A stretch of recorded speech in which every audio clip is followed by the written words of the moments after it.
Nice to see you. My name's Dean. Good for you. Good for you. I've got my good for you mug, which anybody can get at the Dean Blundell shop, as well as your good for you t-shirts. Now, does it mean good for you? I don't know if it means good for you. It could mean go fuck yourself. It could be a couple of different things. Really just good for you and go fuck yourself. But there's a hashtag there. And this is my theme for 2022, 2023. It's good for you, depending on who I'm talking to, and go fuck yourself, depending on who I'm talking to. It's one of those 2-in-1s.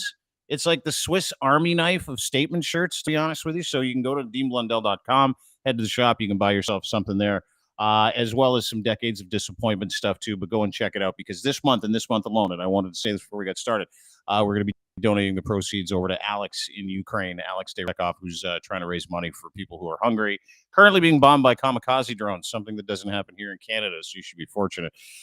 Anyway, welcome to the program. My name is Dean. We've got a busy show today. Joining me as always, well, not always, but mostly, Ryan Lindley from the Linds Report, at Ryan Lindley on Twitter. Nice to see you as well. We got a lot to get to today. Yeah, it's crazy busy today, like heavy busy today. I woke up and my phone was it was on fire with news coming out of the meth lab that we live above. Fire hose of meth lab news. Yeah, exactly. And we've got some people standing by that are going to join us and talk to us, and really excited. We're going to do a little Halloween stuff. We'll touch in on that. I don't think we're going to get to Emergency Act hearing stuff today, which is a crying shame, because Doug Ford was complicit and apparently outed today as a guy that was trying to talk to all the people and put maximum. He was involved in the fucking convoy. Speed dial was on fuego. Fucking crazy. Anyway, we're not going to get to that today. We're going to talk a little bit about a couple big things that happened off Tom Brady and Gisele. That's over. That'll be fun. Yeah. We're going to get a Jewish perspective on Kanye West from one of our guests a little later on. Another one of our guests that's going to join us is going to talk about Bitcoin. Not only Bitcoin, but we're also going to talk about the biggest news in the world right now. Elon Musk took over Twitter yesterday and literally walked in with a sink. Walked in with a sink to let everybody just kind of ruminate. He was trolling everybody. Let this sink in. And his first 24 hours have been absolutely fucking hilarious. Hilarious. You know those people in your life that try and make jokes that just don't land?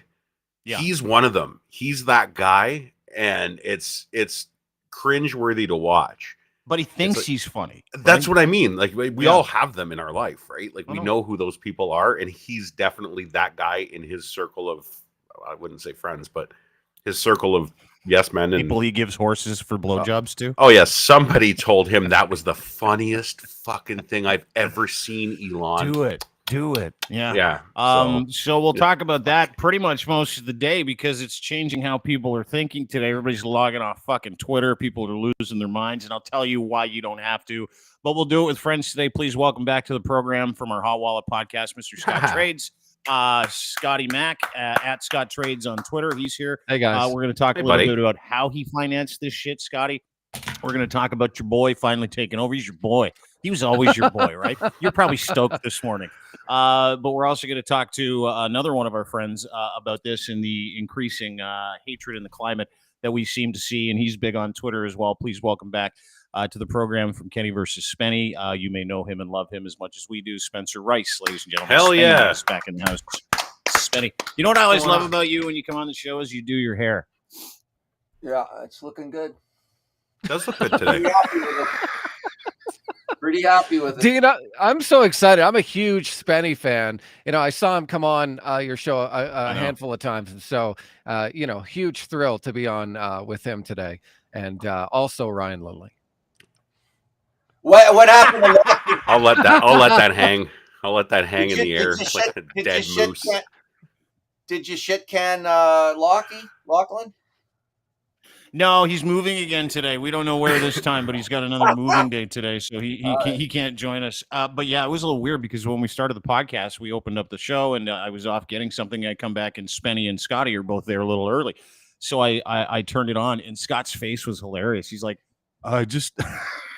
Sometimes you get some fanboying here. He's like, he does this, right? He does this to Spenny. He's like, I just want to say I'm a big fan, and I've been a big fan since I was like 12.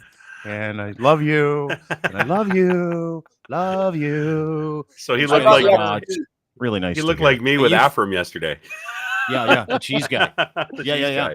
No, seriously, it was like a fanboy moment, and it was great. So, but you like everybody. I mean, so I don't think Spenny care. Mom, do you care that you mean so much to people in the world of entertainment? Kenny versus Spenny, who you are, what you were to so many people like Scott out of nowhere. He's in Alberta. He comes on the show. He's like, oh my God, it's Spenny. I Do you care. care about that stuff? I care only if I can monetize it. I'll send And you you can some catch him on Dogecoin. Cameo. I'll send you some Dogecoin. And I'm not even kidding. That's No, but I'm serious. Like, you've been one of the most famous comedians in the history of Canadian comedy. You and Kenny changed how TV worked and how it did. Did we just lose him? Are you still there? You still there, Spen? This could be a bit. We don't even know. Yeah, He's frozen. He did not monetize his internet bill, I guess. What if that's it? What if he didn't pay his internet bill and we just found out right now by him actually freezing? Yeah, because he's gone. yeah, Look at him. And I was so excited. We got to leave him excited. there. I was excited. Until he comes back. Yeah, let's leave him right. Oh, okay, never mind. Oh no, He's he gone. he bugged out. Yeah, Yeah. he bugged out. Anyway, but it's got to be weird, right? Because when he came in and you guys came in, Scott, your face was weird. I was like, and I never see you nervous. I Like, you mean, don't get you nervous know, when you get because you talk in front of people. You got a big podcast. You're Yeah. famous in the world of finance here in this country.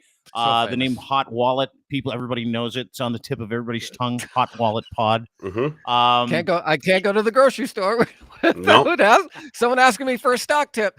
You know. But were you a No, big man, fan growing fan. up? I was.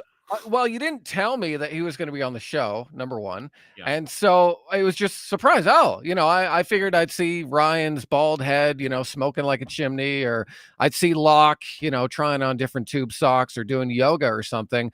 And here's this Canadian comedian legend who I grew up watching. I loved growing up. I watched the Tom Green show. I watched Kenny versus Spenny. And so, boom, here's this guy who I used to watch on late night TV all the time. So yeah, of course I'm a little starstruck. The guy's a big deal. Yeah. As he chugs his scotch, and he's also got a Guinness handy, by the way. He Evidently, he's a raging alcoholic as Cheers. well. That's new news Fits to right me. in. I didn't know that. Fits right in. I used to be, not so much anymore. I get where Scott's coming from though, because it does get a little surreal in here every once in a while. It depends on who's here. Like when we had Cheech Marin on, I was probably the same way. And then the other night I'm sitting at the dinner table and my phone is going off, and I looked at my wife. I said, I'm getting a call from Spencer Rice, Spenny, from Kenny versus Spenny on my cell phone. And we won't get into the reason why Spenny called, but it's surreal. It's drugs? weird. Right? Did he want drugs? More drugs, right? You want to know where you can get some H? All right, this is honestly by the way, my laptop sparked. That I Just left. now? Well, have I always been? No, Yeah. You froze. That was what happened. Is your laptop exploded? It had a spark. So, but I got back on. I don't know what's going on, man. I'd spill get a something? fire extinguisher pretty quick. Okay, so back to you being a legend. Sorry, we were just throwing all kind. No, you got to put up with it, dude. Put up with it. You're a living comedic legend. Yeah, so much I go so. upstairs and my wife thinks I'm a dork. So what's the point? That's different. That's your That makes life. sense. It's just that's your personal life. We're talking about your public life, right? Yeah, they switched to the Guinness. You're part of the Canadian Comedy Hall of Fame. Oh, there's celebration of stand-up, November 17th, Thursday, 7:30, yuckyucks.com. Tickets are $30. This is not an all ages event, but there are a lot of people going to this. Kenny Hotz, Spencer Rice, John Doerr, Amber Harper Young. You got Kenny Robinson, a bunch of different people, including Martha Shaves. Am I saying her name correctly? Martha Shaves? Is that right? Chavez? Am I doing that right? Impressive fucking lineup if you're gonna have Norm Macdonald there. Yeah. No, he's not there. Fuck. No. Somebody Oh, forget. Don't be an asshole. Yeah, don't be an asshole. I'm not being an tell asshole. me Like, why about would this. they leave him on there? He's being Well, He's there's- in the Hall of Fame. posthumous. Yes, dude. Oh, he's being inducted. Okay, gotcha. Yeah. So the people on the top are the people you're inducting, and it's you, Kenny, and a whole bunch of Canadian comedy celebrities. Is that correct? To be honest, I don't know what's going on. Nobody. Honestly, I got the poster. I saw it. I said, "That's me. I'm pretty sure that's me and Kenny. What's going on?" So I called, but it's Mark Breslin's being inducted. So Mark is one of my dearest friends and a comedic sort of godfather. I adore the man. I've known him since I was a child, and my cousin Marjorie used to take me to Yuck Yucks. When Yuck Yucks was on College Street, and it was a little hallway before the Yorkville, the first Yuck Yucks ever. And then he used to put on shows down at the waterfront, comedy shows. So well deserved to see him get the acknowledgement. He's got acknowledgement his whole life, but that's why Kenny and I are there to induct Mark. Nice. Okay. And this is November 17th, 7:30. Tickets $30. Go to yuckyucks.com. So you do know what you're doing. You were just being humble. No, I just found out. I don't. The first thing you I had thought, no idea you were supposed to go do this until not until until this morning. They did the poster without telling me, basically. Are you serious? That's how you get people there. You put them on the poster, and then they have to show it. No, it's smart. It's a good strategy. However, I think this is a classic Kenny Hotz, where Kenny's got severe ADD. He doesn't take his medication. So he probably got involved with an email, didn't tell me, agreed to do something without remembering that he did. Or he's trying to do it without me to get all the glory. I don't know. Sounds like somebody on this panel. Yeah. Is Dean like that? He's pretty Dean's good. exactly like that when it comes to emails. Well, and no, plans. but I don't do it. I'm not as nefarious as Kenny Hotz when it comes to making people do things for me and then taking all the money and not telling them that I'm doing it. What I do is I just don't tell people things like Scott today. Scott was a victim today of my own poor organizing. I'm like, see you at 4. And then like 20 minutes for the podcast, I'm like, by the way, we start at 3. Didn't you do that to Mary Ann on Monday too? On Monday, yeah. I do it to like 3 people a week. I've done it to Kenny. You did it to me. Yeah, last week I'm like, hey Kenny, come on, can you come on Monday? And you're like, or come on Wednesday. You're like, sure. So Monday I send you a link and I'm like, see you in a half hour. You're like, what the fuck are you doing, Dean?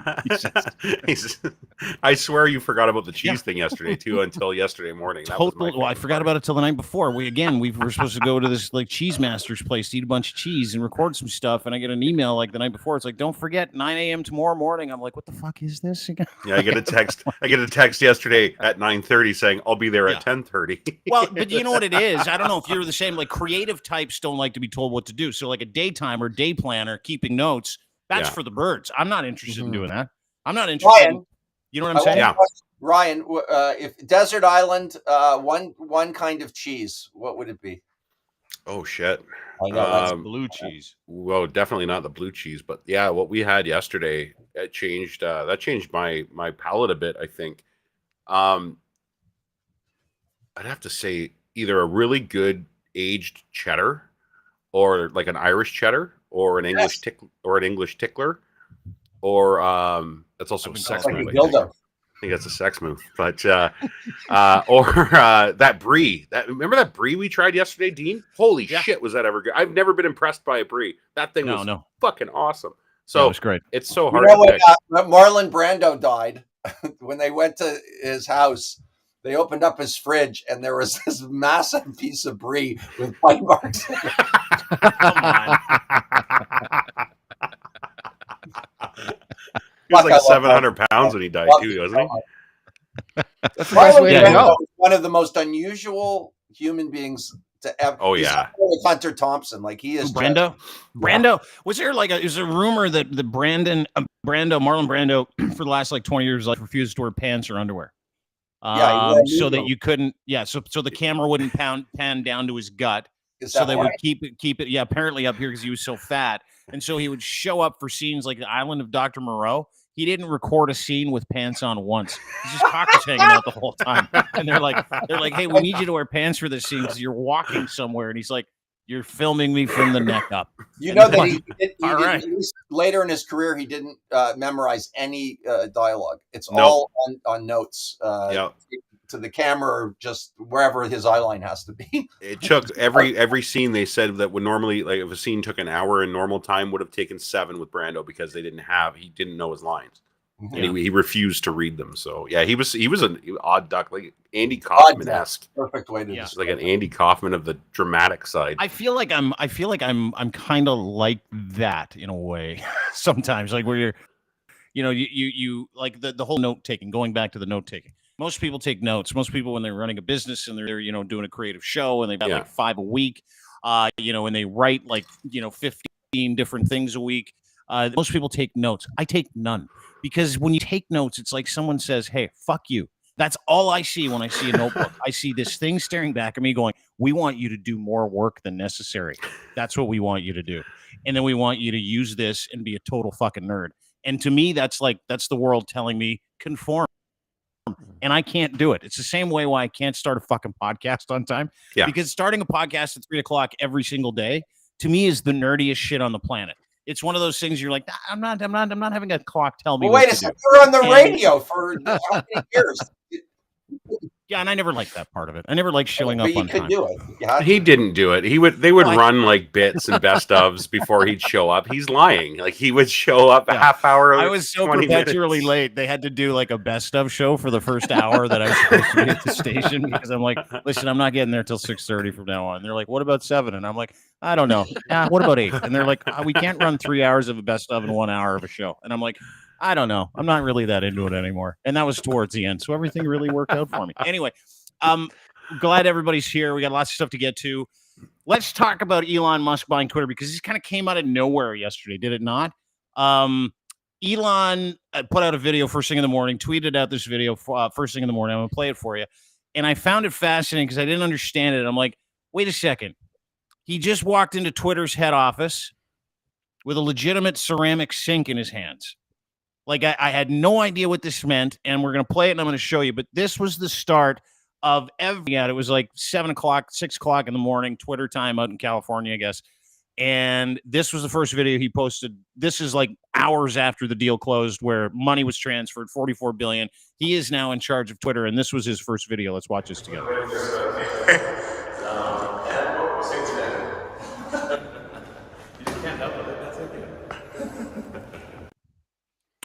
So, look at Scott. He fucking loves He's a Elon meme Musk. lord, man. I mean, that's his thing. He's a meme lord. He brings memes into the real world. Yeah, but That's that great. meme sent shockwaves into the world yesterday, not just on Twitter, but around the world. It was the biggest story. It is still the #1 trending story in the world because of all the conjecture, what you think the guy's going to do.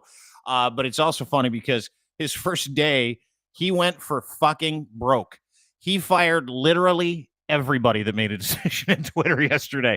The mega billionaire's $44 billion deal to acquire Twitter followed 6 months sag, of course. This is from DeanBlundell.com. Please go there and read it. That'd be great. We love page views and clicks. The PAC Twitter sued to enforce his buyout officially closed Thursday. According to multiple reports, world's richest individual immediately fired several execs, including CEO Parag Agrawal, who got $60 million just to walk out, by the way. CFO Neg Segal, via God, Twitter's head of legal policy, trust, and safety. She's the person that actually dusted Donald Trump for life. General counsel Sean Edgett.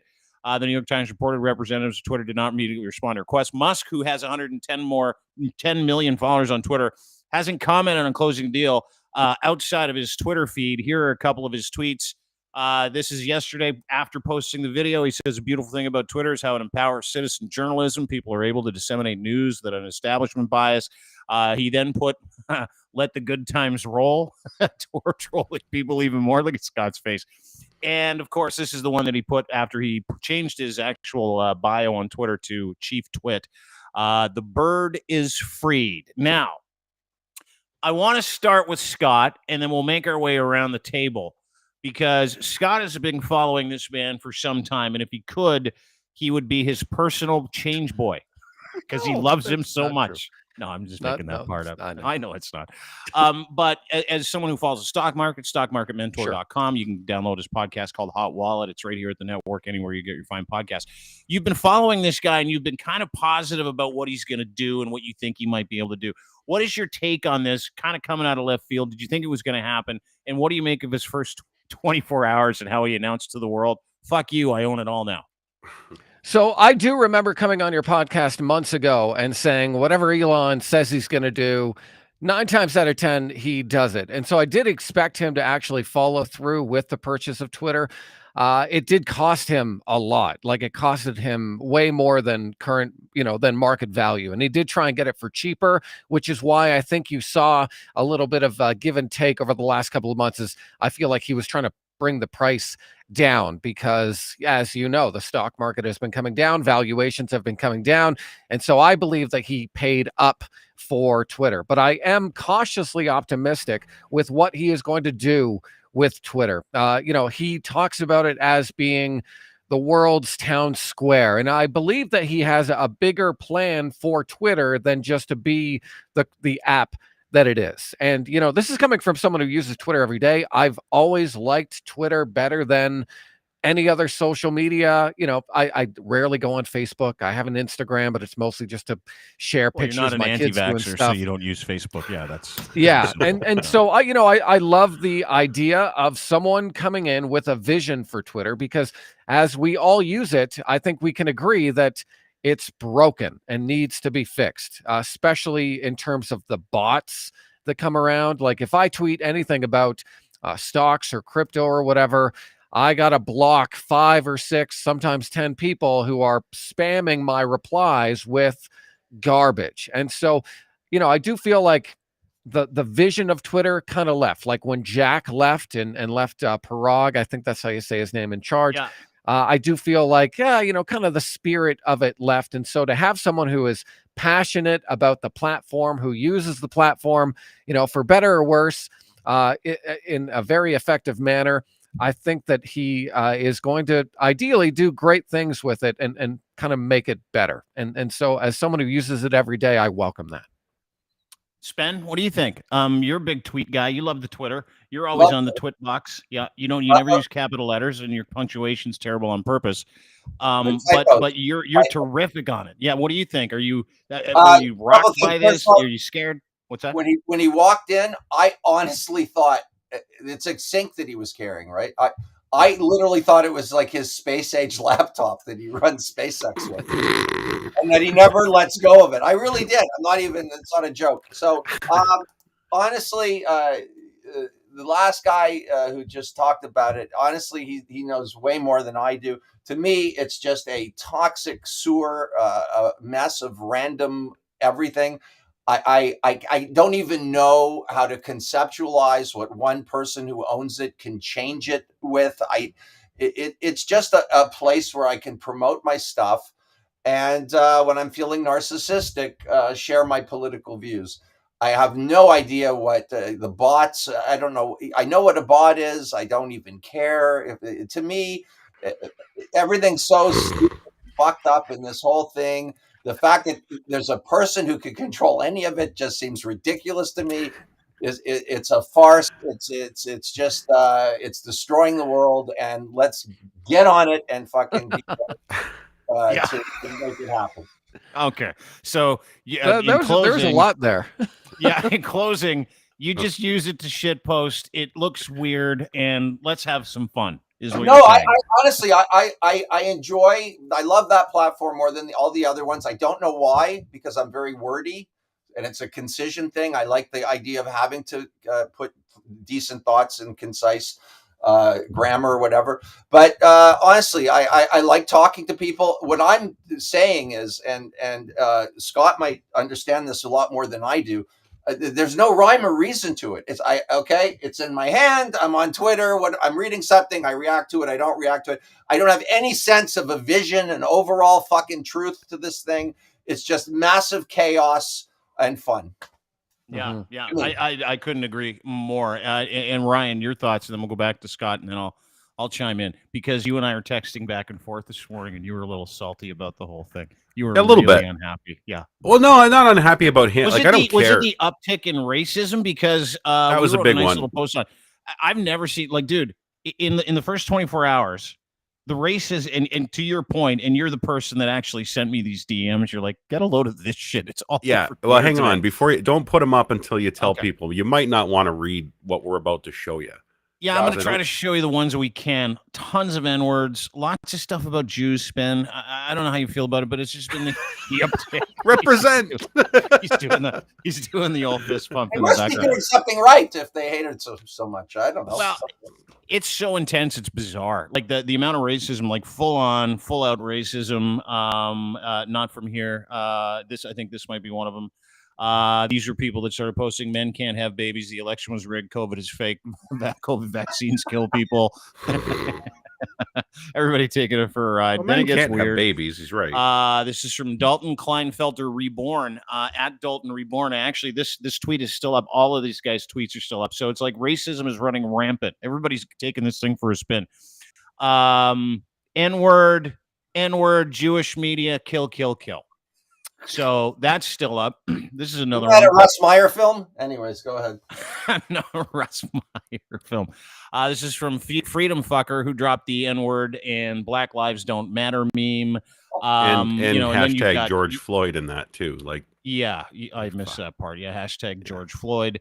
I mean, it is a sewer, absolute sewer. This is a woman named Paris DeKitten. I can freely express how much I hate N-words now. Thank you, Elon. Elon now controls Twitter. Unleash the racial slurs in this person, the K word for a Jewish person, and of course the N word. Like, in speaking of racists, how about the chief racist in America, Donald Trump, who thinks he's back on Monday on Twitter? By the way, he's like, congratulations to Elon Musk on his purchase of Twitter. Many people are saying the change was needed. The management was too concerned about the woke agenda. I've been told that my account will be back up and running on Monday. We'll see. Happy to be able to engage with an African-American owned business. What a cunt. Like, what a horrible way to put that. What a piece of shit. Yeah. Like, yeah. Come on. Your thoughts, Linz, because you don't think this is going to go well, do you? No, and it's not just because it's Elon Musk. Big deal. I really don't care that it's Elon Musk. I don't. But I think yeah, he's usually a pretty savvy guy, but I don't think he thinks through a lot. I think a little. Care it's him. I think you hate him. Well, I don't like assholes. So yeah, okay. So maybe that's why. But there's something else to this, and I don't think he thought the long play out as much as people give him credit for, and that is he's been the big, I'm gonna be the free speech fucking kingpin. I'm not gonna censor anybody. Say whatever you want. Open market. Blah blah blah.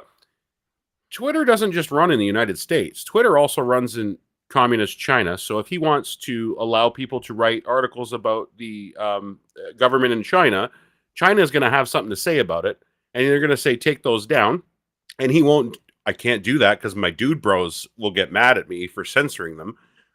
Germany's got very, very strict fucking language and speech laws, and also one of the biggest consumers of Tesla. So if Germany's pissed at him and they say, well, you can't have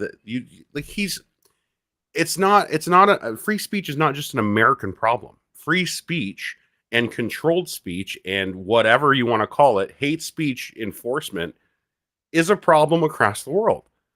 And if you think you're being censored by going on Twitter every day and complaining about being censored, you're not being censored.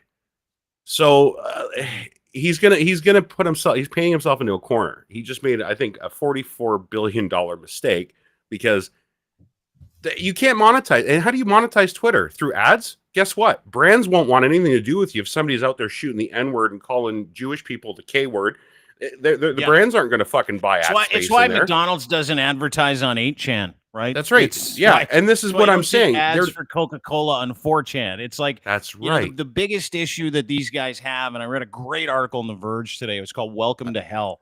Well, Elon, yeah, and it was fucking brilliant. Yeah, it was great because what they kind of. Go ahead. Go ahead. No. Go ahead. You've got the thought. Go for it. I was just finishing mine. Good. Thanks. I appreciate it. No. Please go ahead and finish your thought, and then I'll get to mine. That's how we roll here. It's a democratic process. Yeah. I'm not a. Listen, I'm not a you're just trying to control my speech. Okay, so I'm not having it today. Okay. This is a free world. Elon said it was fine. Yeah. But yeah, okay, brands will not attach their name to something that is letting this fly. Hate speech. gender hatred, whatever you want to call. I don't even know what they call it. Like it's whatever that is. It's just there's no money in Twitter. Like they don't have any tech. Like they're not tech geniuses. They don't have. There's nothing to invest in tech wise. Mm-hmm. We're the product. We're the product for Twitter. And if you don't, you're going to piss us off, and you're not going to make any money. I think that's where the market decides, though, Ryan. I think that's where the market decides. The advertisers that do want to be on Twitter, it'll either make money or not. And that's what's great about a free market, is that advertisers that don't want to be on the platform because there are some people who say terrible things on the platform, then they won't spend their money there. And like so we're watching they'll be Adidas, incentivized to bring in more advertisers by hopefully, not shutting out free speech, but by cutting down on, actual illegal hate speech and threats to personal safety and stuff like that. Mm-hmm. Can I just share with you what I think was my most important moment on social media? I was doing a live stream, and I think this says everything that I want to say about it. And I was just starting to have guests come on and talk to me on camera live, which I think is an incredible thing. So, hi, Spenny, what do you have to say? And his picture came up, and it was his ass spread and his sphincter right in front of the screen. And I think that's it. There's nothing more. It was the greatest thing. I ended up shooting it on my phone and then putting it on social media, and then they took it off. And I think that is the high water mark for what this can be. And it was honestly, it was a great moment in my life. You're talking about incidental Twitter porn, which I fucking laugh about every time because it exists right everywhere you go. You'll put in like a keyword to go and look for certain things. So maybe you're doing work or you're trying to look for a topic that you're interested in, and invariably when you hit that keyword and you start scrolling down, you'll just see a bunch of guys jerking off. That's all you'll see is guys jerking off, or you'll see like it's just that's the one part that he clears up. Everybody's talking about the bots. I hope he clears up the incidental porn, because when you're Googling like can of soup to take a picture and put it in a post, and all of a sudden you get like different videos of guys just looking themselves. It's like, whoa. Dean, this wasn't incidental. This was one of my fans who thought it would be really funny to show his sphincter right on the right up there like that during my live stream. And it was his. Did you confirm later that it was his? Laughing. You could see it. It was rotating because he was laughing so hard that he couldn't believe that he got to moon me in such a grotesque way on a live stream. The good news is, but it's really bad news, there are 6 people watching that. Well, listen. There's a couple things, and to touch on what Ryan said, kind of touch on what Scott said, and not touch on anything Spenny said. I want to bring this kind of full circle, because I wrote a couple of pieces on. The first piece was like, okay, he took it over, he fired everybody. He's a revolutionary. He's gonna revolutionize Twitter. It's what he does. He's just one of those guys that just says, "Fuck, I'm gonna revolutionize an industry." So if he's going to revolutionize this, I'm all in. Like, it is broken. It does suck. Being on it is fucking preventative, and they are preventative when it comes to free speech, and they get it wrong all the time. And I'm always confused when some guy's like, I know you do this to kids. And I'm like, hey, I'm going to report you for calling me a pedophile. And they're like, nah, it's fine. He didn't break any rules. And I'm like, Jesus fucking Christ. What is a guy very selective? Like the rules are gray, all that stuff. Yeah. So hopefully there's some direction, and hopefully it gets fixed, and hopefully it's revolutionized, because that's what he does. He's a revolutionary. But let me say this, because there are a lot of people losing their minds this morning because of all the racism that we showed you that's making its way around. It's day one, number one. I hate racism like everybody else does, and hate speech. But listen, Ryan touched on it, and this article in The Verge, I'd encourage everybody to read it. It's called Welcome to Hell, Elon. It really kind of breaks apart why he's not going to turn this into a flame-throwing, right-wing, fuck you, Republican talking point. He can't. And the reason why he can't is business. Brand safety is such a huge deal to advertisers. And they have been able to harness the power of Twitter because it is one of those preferred things that actually gets the job done. It's not and it's a bot soup at times, yeah, but it literally is the best and fastest way to get viral, go viral, get messaging out. And it's got analytics and tools that are great for that, but it doesn't make any money. It really doesn't, compared to the Facebooks and the Metas, which, by the way, Facebook and Meta is having a real tough time. Mark Zuckerberg's going to spend that thing into the toilet, which is going to be great to watch.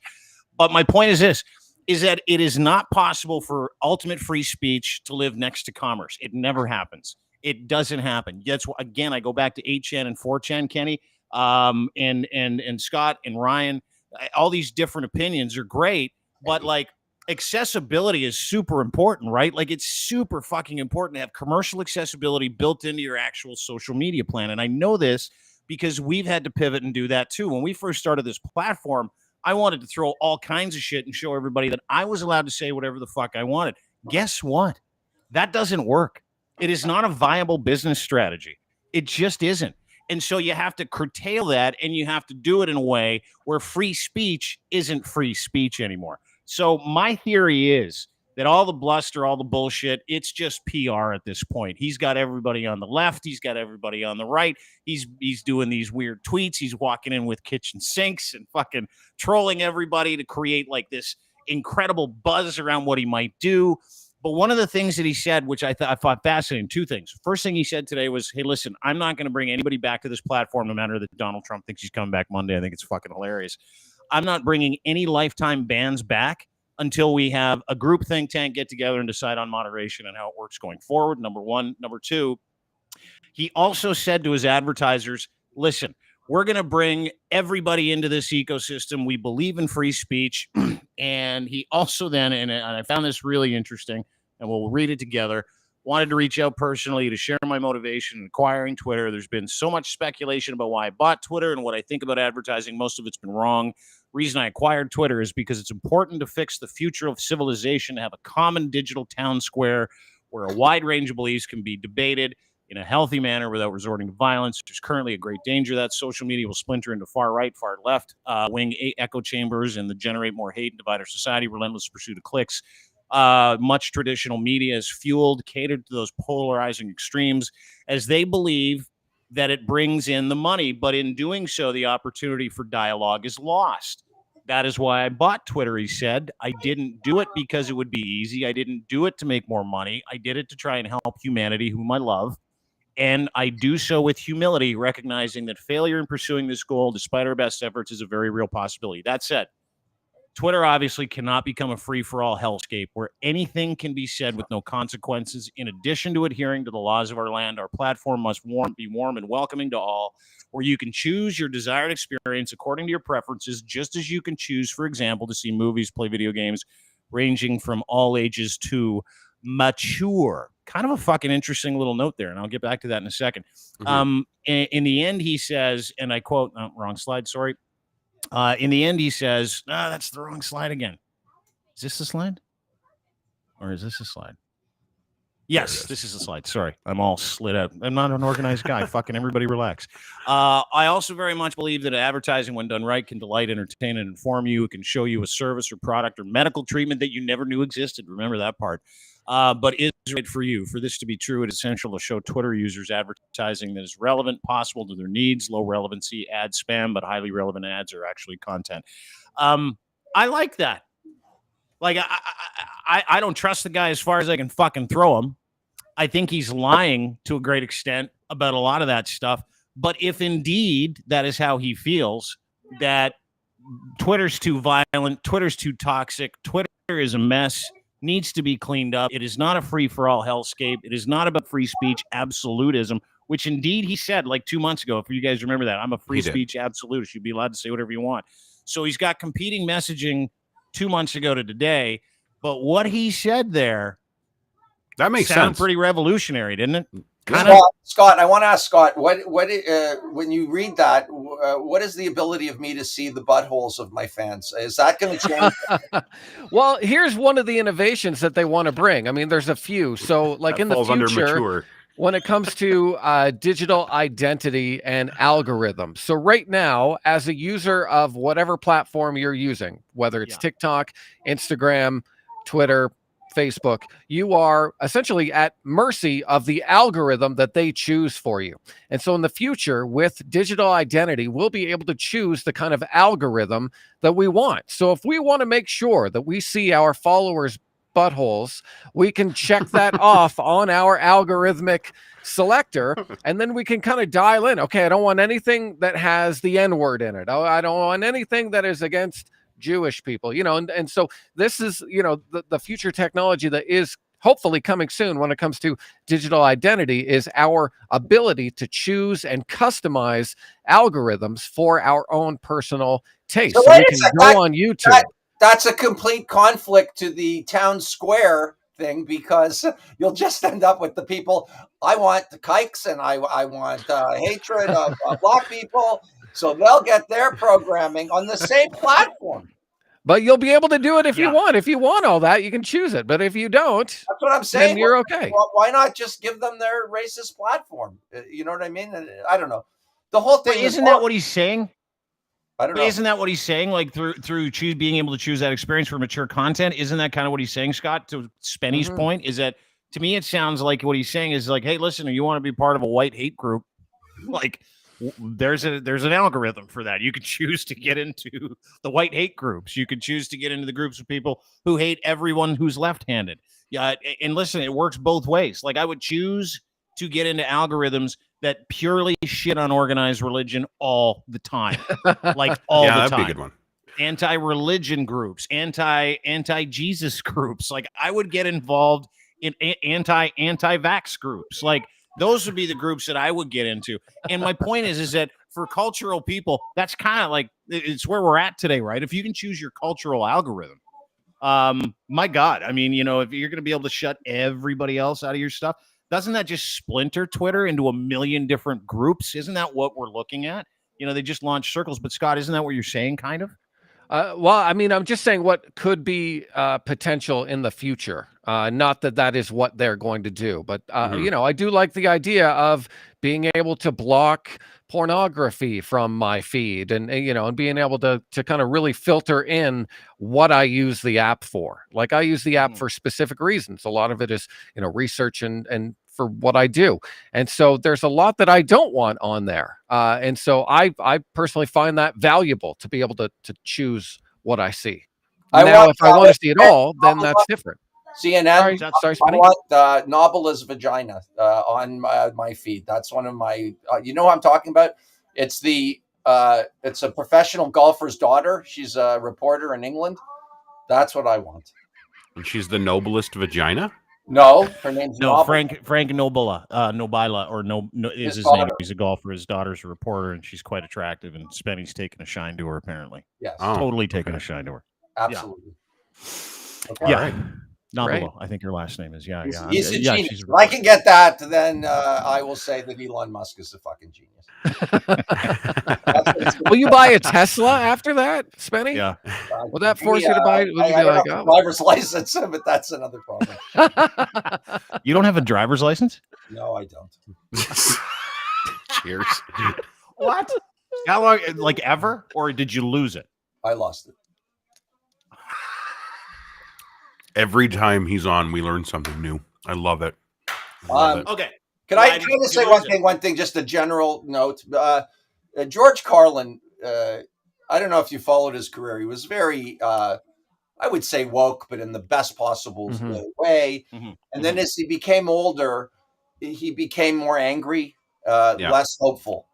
And that's where I am at this point. I think his quote was something, you know what, I'm just going to enjoy the parade and make fun of it. And I idiotically thought that I could make a fucking difference in anything that's going on. It is completely random. Freedom of speech used to be a good thing. It turns out it's the worst thing in the world. I don't even know what to think about anything anymore. I don't care. The people are rotten in the world. We always knew that. We always knew human beings were selfish and disgusting. And I actually. What do you mean? Like, you've changed? No, hang on. Let's go back to you not driving, and then we'll get on to you hating the world.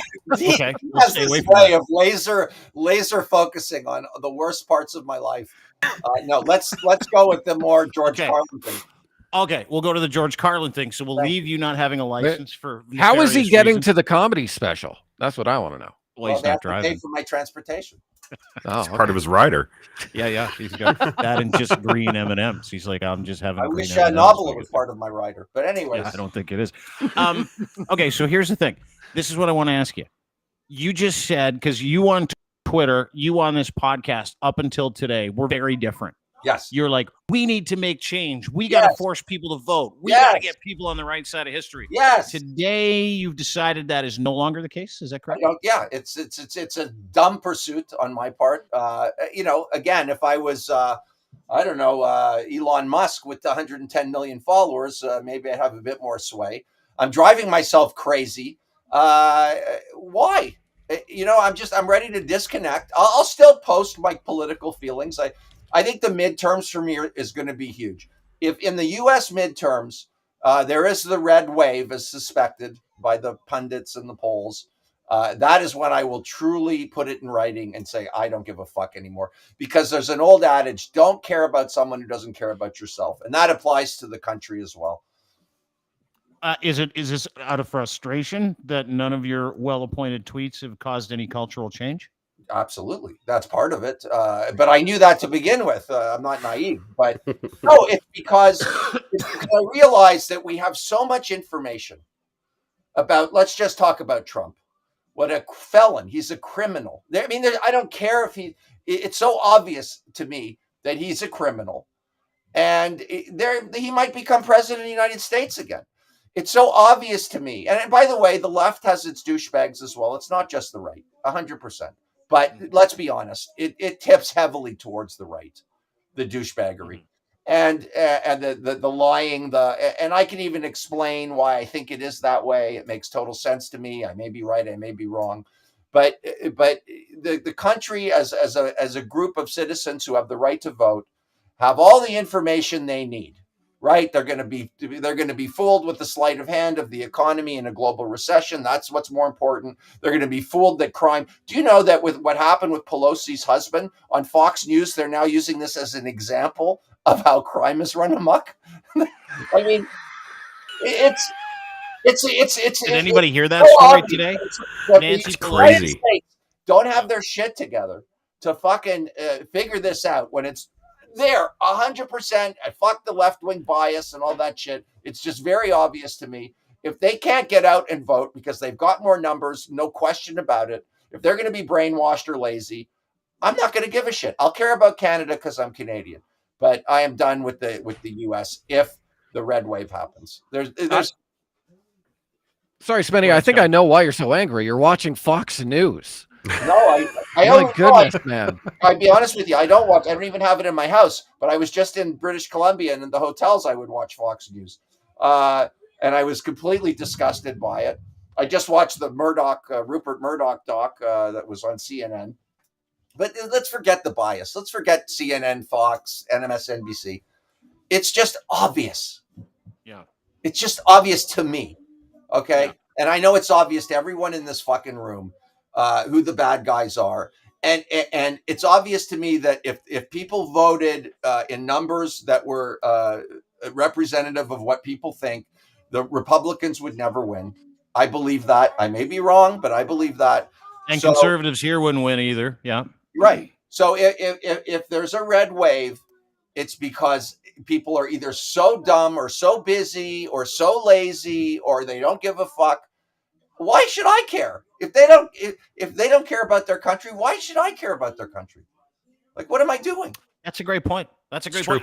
And can I tell you something too? This is and that's a much healthier disposition to have in all this stuff, because I operate according to one set of rules, and that one set of rules is this: know what you control and know what you don't. Right? Getting angry, donating any energy, positive, negative energy, whatever, to something that you clearly do not control, that sits out of your sphere of influence, is a lost enterprise. It is the dumbest shit you can do. And I say that to every single person that I work with when it comes to professional development, personal development. And now I've ported that into the way that I look at everything, including this Elon Musk thing. Watching people lose their fucking marbles on Twitter today, yes. I've enjoyed it. I've enjoyed watching people go, this is my last tweet, I'm deleting my account with like 30,000 followers. I'm like, see you later. because it is so ridiculous. That's just like the people that go, if Trump wins, I'm leaving the U.S. I'm moving to Canada. They never do. No, they never do. But that's the world we live in, and those are people that are perpetually be unhappy. Like if you were to map out the angriest people on the left and the right, the people who cause the most division, the most bullshit, and I watched it with this Elon Musk thing, and it's actually changed how I've looked at Elon Musk and what he's trying to do. I still think he's an egregiously huge douchebag and the leader of the incels, and I think he's totally compromised. But I can tell you this, is that I don't think he's going to burn 44 billion, 15 billion in Tesla stock just so he control people and be an asshole. Like, and I can read those tea leaves and I go and look for source material. And then I go, okay, I'm either going to embrace this whole thing and I'm going to work within it. Same like when there's a government change or there's a change in political policies, whatever the situation is you can choose to change within it. You can choose to embrace it and find a way to use it to your advantage and your benefit. Or you can choose to be angry and go, fuck everything I'm saying. No one's listening to me. None of that stuff matters. Like, dude, it fucking doesn't matter who's listening to you. What matters is, are you okay with putting shit into that atmosphere, and what is it making you? Is it making you a worse person or a better person? I agree with you. Do you know what the worst part of it all is? You put all this energy into, you care. You don't make any money. What the fuck? Like, Jesus Christ. It's true. What's the net benefit? Go back to my shrink. Like, what the fuck am I doing? It's costing you money. So, Scotty, here's a question. Exactly. Benny, that's why I do what I do, because then I get to have an opinion and I get to see my opinion be rewarded with money. Although I saw a beautiful black woman, I think her name is Kerry Washington. She was on The View, and she apparently is. I don't follow her or know her, but she's gorgeous. And anyway, she was on and she was talking about how she's political on Twitter or whatever, the social media. And she acknowledged that it was dangerous for her career. But what she said, I don't do it as an actor. I do it because I'm a citizen. I thought that was a really good argument for anybody, because I'm sure you hear it, Dean, people that are famous, whatever, spouting their political opinions. We don't need to hear it. It's stupid. But I thought that was true. So I will continue to say what I think, because that would be crazy not to do that. But I'm not going to be emotionally wrapped up in it anymore. I'm not going to argue with people that are probably not even people. They're probably a bot. I think I've gone back 100 times with a robot a few times. But you know what I mean? Like, it's just, the information is there. If people can't get their shit together, then maybe we'll live in a theocracy one day. I don't know. I have no idea. But we're getting there. We're getting there. But Scott, that's the question I wanted to ask you, is that, you talk about functionality and making money in what Elon's supposed to be doing. And I know you're schooled in this regard. But what are you looking, you said you're looking forward to a couple of things, but is there an opportunity even here to make money with Twitter, from not just a stock market capacity or an investor capacity? I know it's a private company now, and I know he's probably going to open it up in 2023, he said, for people, and they're going to rejig a bunch of stuff. But what do you want to see as a financial guy and a functionality for people in this new app, like specifically now that he's taken over? Because listen, we can sit here and talk about how much of a dickhead he is and how many kids he has and how much he, the horses for blowjobs on flights. We can talk about that stuff. But what do you like from the poop? Yeah, he's into Schneiser clubs too in Germany. I don't know if you know that, Spen. Totally true story. Yeah, he likes to be pooped on. So anyway, whoa, stop! Allegedly, stop the show. Who likes to be pooped on? Elon. No, he's into the Schisers. Oh, yeah. How do you know that? Stuff. Allegedly. There were several reports that came out of German Schneiser clubs saying Elon had showed up looking like Zorro in a funny mask and they kicked him out. Well, I've heard that about Trump. I've heard that about Hitler. Maybe that should be the litmus test for execution. We always said we should measure their dick size to make sure their cock was big enough to be in government. Maybe we have to find out if they're into If you're into steamers in Amsterdam, I was traumatized for 6 weeks. There's a movie of it. Did you really? You went to a movie in Amsterdam? I don't know. I'm not going to say it was a prank, but I was in Amsterdam many, many years ago, and I loved porn. So Kenny said, "You got to go to a porn place in Amsterdam." And I walked in, and there was like 1,000, maybe 100 TV screens, and it was like low tech. So you would click through the one that you liked, and then that would come to your screen. And on my way to whatever the hell I wanted, I saw what do you call it? Schnauzer? I don't even know. Shizer. I Schnauzer saw it. porn. That's dog porn. You know, by the way, Illegal. if they're consenting Schneizeries, let them do their thing. But it's just not my thing. Yeah. So, but hold it. My thing is when it comes to Elon, and getting back to this whole mess from Scott. Scott, what do you want to see out of this from a financial standpoint? Wow.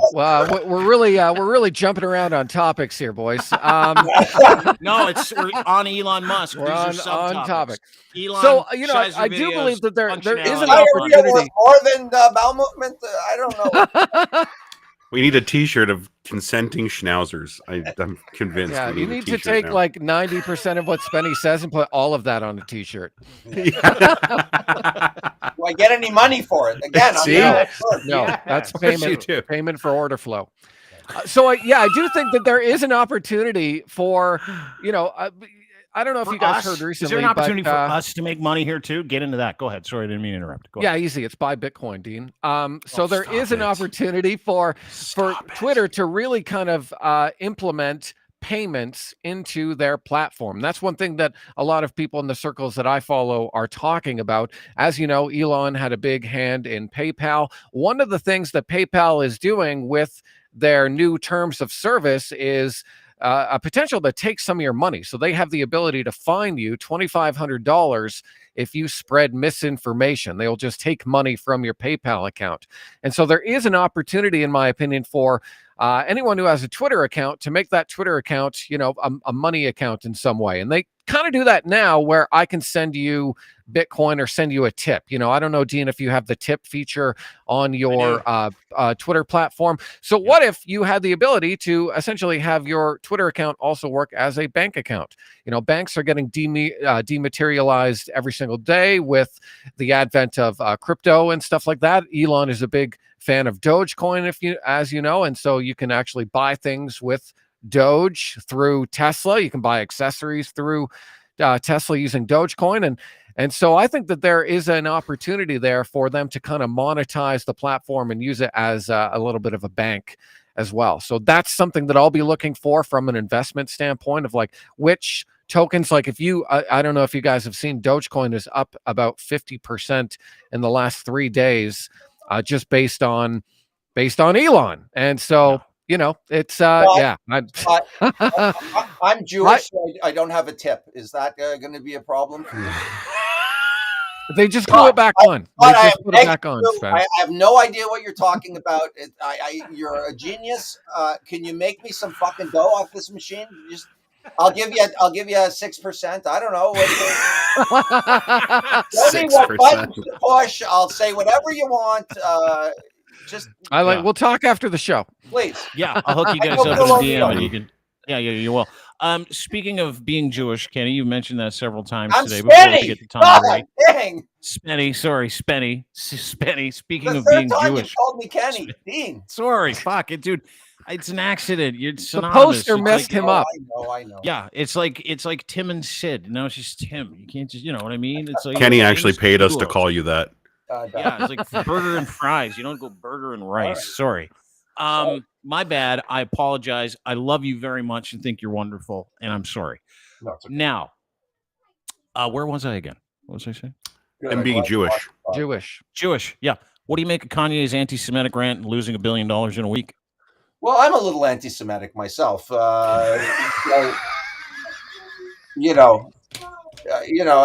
He's a bit public about it. I try to keep it under wraps because you have to divide. Hang on, you have to divide the political Jewishness from the religious Jewishness to the bagels and cream cheese Jewishness.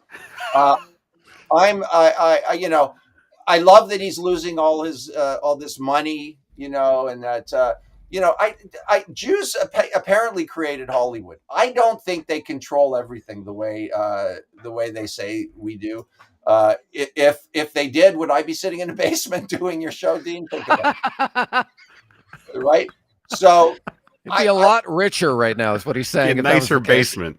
I think for the thing for me is that when you're Jewish, you grow up with the Holocaust. You kind of know that people hate you, certain people, obviously. So the fact that he was so public about it was very brazen and ridiculous, and he's paying the consequences for it. But as a Jew, you know that people fucking hate you for all different kinds of reasons. A lot of them date back because it dates back to the elders of Zion and all that shit, because they're looking for an escape, right? It's apparently I'm going to leave the podcast and go, cut open a baby and drink its blood. That's what some people think. And it's being reinforced by morons. I mean, do you remember when, the thing is, I like when the anti-Semites are on TV. Like, you remember when Geraldo had on the KKK and the guy tried to strangle the black guy and the chairs were thrown, and that's good television as far as I'm concerned. And it's true. It is. Let's be honest. And it's there. There's not. You can ask my wife. There's not a documentary on Nazis that I don't watch. There's not a thing on white supremacists that I'm not interested in. What can you do? You can't really do anything about it. Just know that it's there. Know what it is. Know what they're saying, and fight it as much as you can. That's it. So Kanye, I'll give him credit for being right out there and like a big celebrity risking his $1 billion to be an anti-Semitic person. In a weird way, I respect it. In another way, I'm glad that the blowback is going to cost him a lot of money. I love being Jewish. I'm not a religious Jew. I like the Marx Brothers, and I love the comedic aspect of Judaism. The whole tribe thing bothers me. Some of Israelis' political policies, I don't agree with, but most people in Israel, many people in Israel don't agree with it either. But the whole anti-Semitism thing is a scapegoat thing. Let's just be honest. And what are you going to do? Well, here's what I don't understand is why people with so much to lose continue to bang away at the anti-Semitic drum, right? Like Kanye West lost. He probably believes it. He believes it. Does he, or is he just fucking insane? Well, he could be doing it for publicity. I think he's sick. Yeah, I don't know. And people hate people. It's a sad thing, And people that are intelligent and evolved and thoughtful and empathetic don't. And that's just it, He's tribal, right? It's just tribalism. And by the way, I'm not a big fan of the Orthodox Jews. Never have been. I don't like them. They're akin to me to the extremist Muslims or the fundamentalist Mormons. I'm not going to say I agree with what they do because I'm Jewish. That would be dishonest and stupid, right? So some people they get their ideas from tribalism. From you have to have good guys and bad guys, and I'm not like that. But do you get heat for having that opinion? What? Because there's certain subjects, I'll tell you, there's certain subjects I stay away from, and I really had a hard time tackling Kanye because I'm like, I don't want to say the word, Jews or anti-Semitic and stuff like that. Like, I'm very, very careful about not going into certain places. Same with the trans issue because I'm not trans. Same with like Black Lives Matter because I'm not black. You amplify certain things. I'll tell you right now, Dean, the trans thing, I'm completely on their side. However, I'm honest enough to admit that they're great bait because they push so heavily politically for phony propaganda about them to reinforce the tribe of the right. So in many ways, it's like, oh God, I totally agree with you. I just wish you'd shut the fuck up, because they become bait. But that's the world we live in, right? It's just everybody's scapegoating other people, And by the way, I will say this: I've had a few drinks. I don't know if kids are having sex changes the way the right says they are. No, I don't believe it. I think it's bullshit. I think there's some cases with medical shit that I don't understand, just like everything Scott said that I don't understand. I just don't know, But I know that the right will seize upon that, just like they are with inflation and crime, and turn it or shitting in cat boxes. Same. Or shitting in a cat box, like that story went around. Yeah, exactly. Yeah. So the kitty litter story where they said they had to put a kitty litter in front of the school because there was a kid that identified. Joe Rogan did that a couple weeks ago, where he's like, he totally lied his dick off. He's like, it's so bad out there. I have a friend who teaches at a school, and his wife told me that they put a kitty litter box outside the school because one grade 4 student identifies as a cat, and they like to shit and piss in a litter box. You know how crazy that world is. And as soon as I saw that, because like that's one of the things you don't want to get caught doing, right? Is going, this hoax is real. Like you just don't in this space, in this business. And they're serving Meow Mix in the cafeteria. Like it's all bullshit. And it's just, and if people aren't smart enough to see for what it is, then I don't care anymore. I just don't care.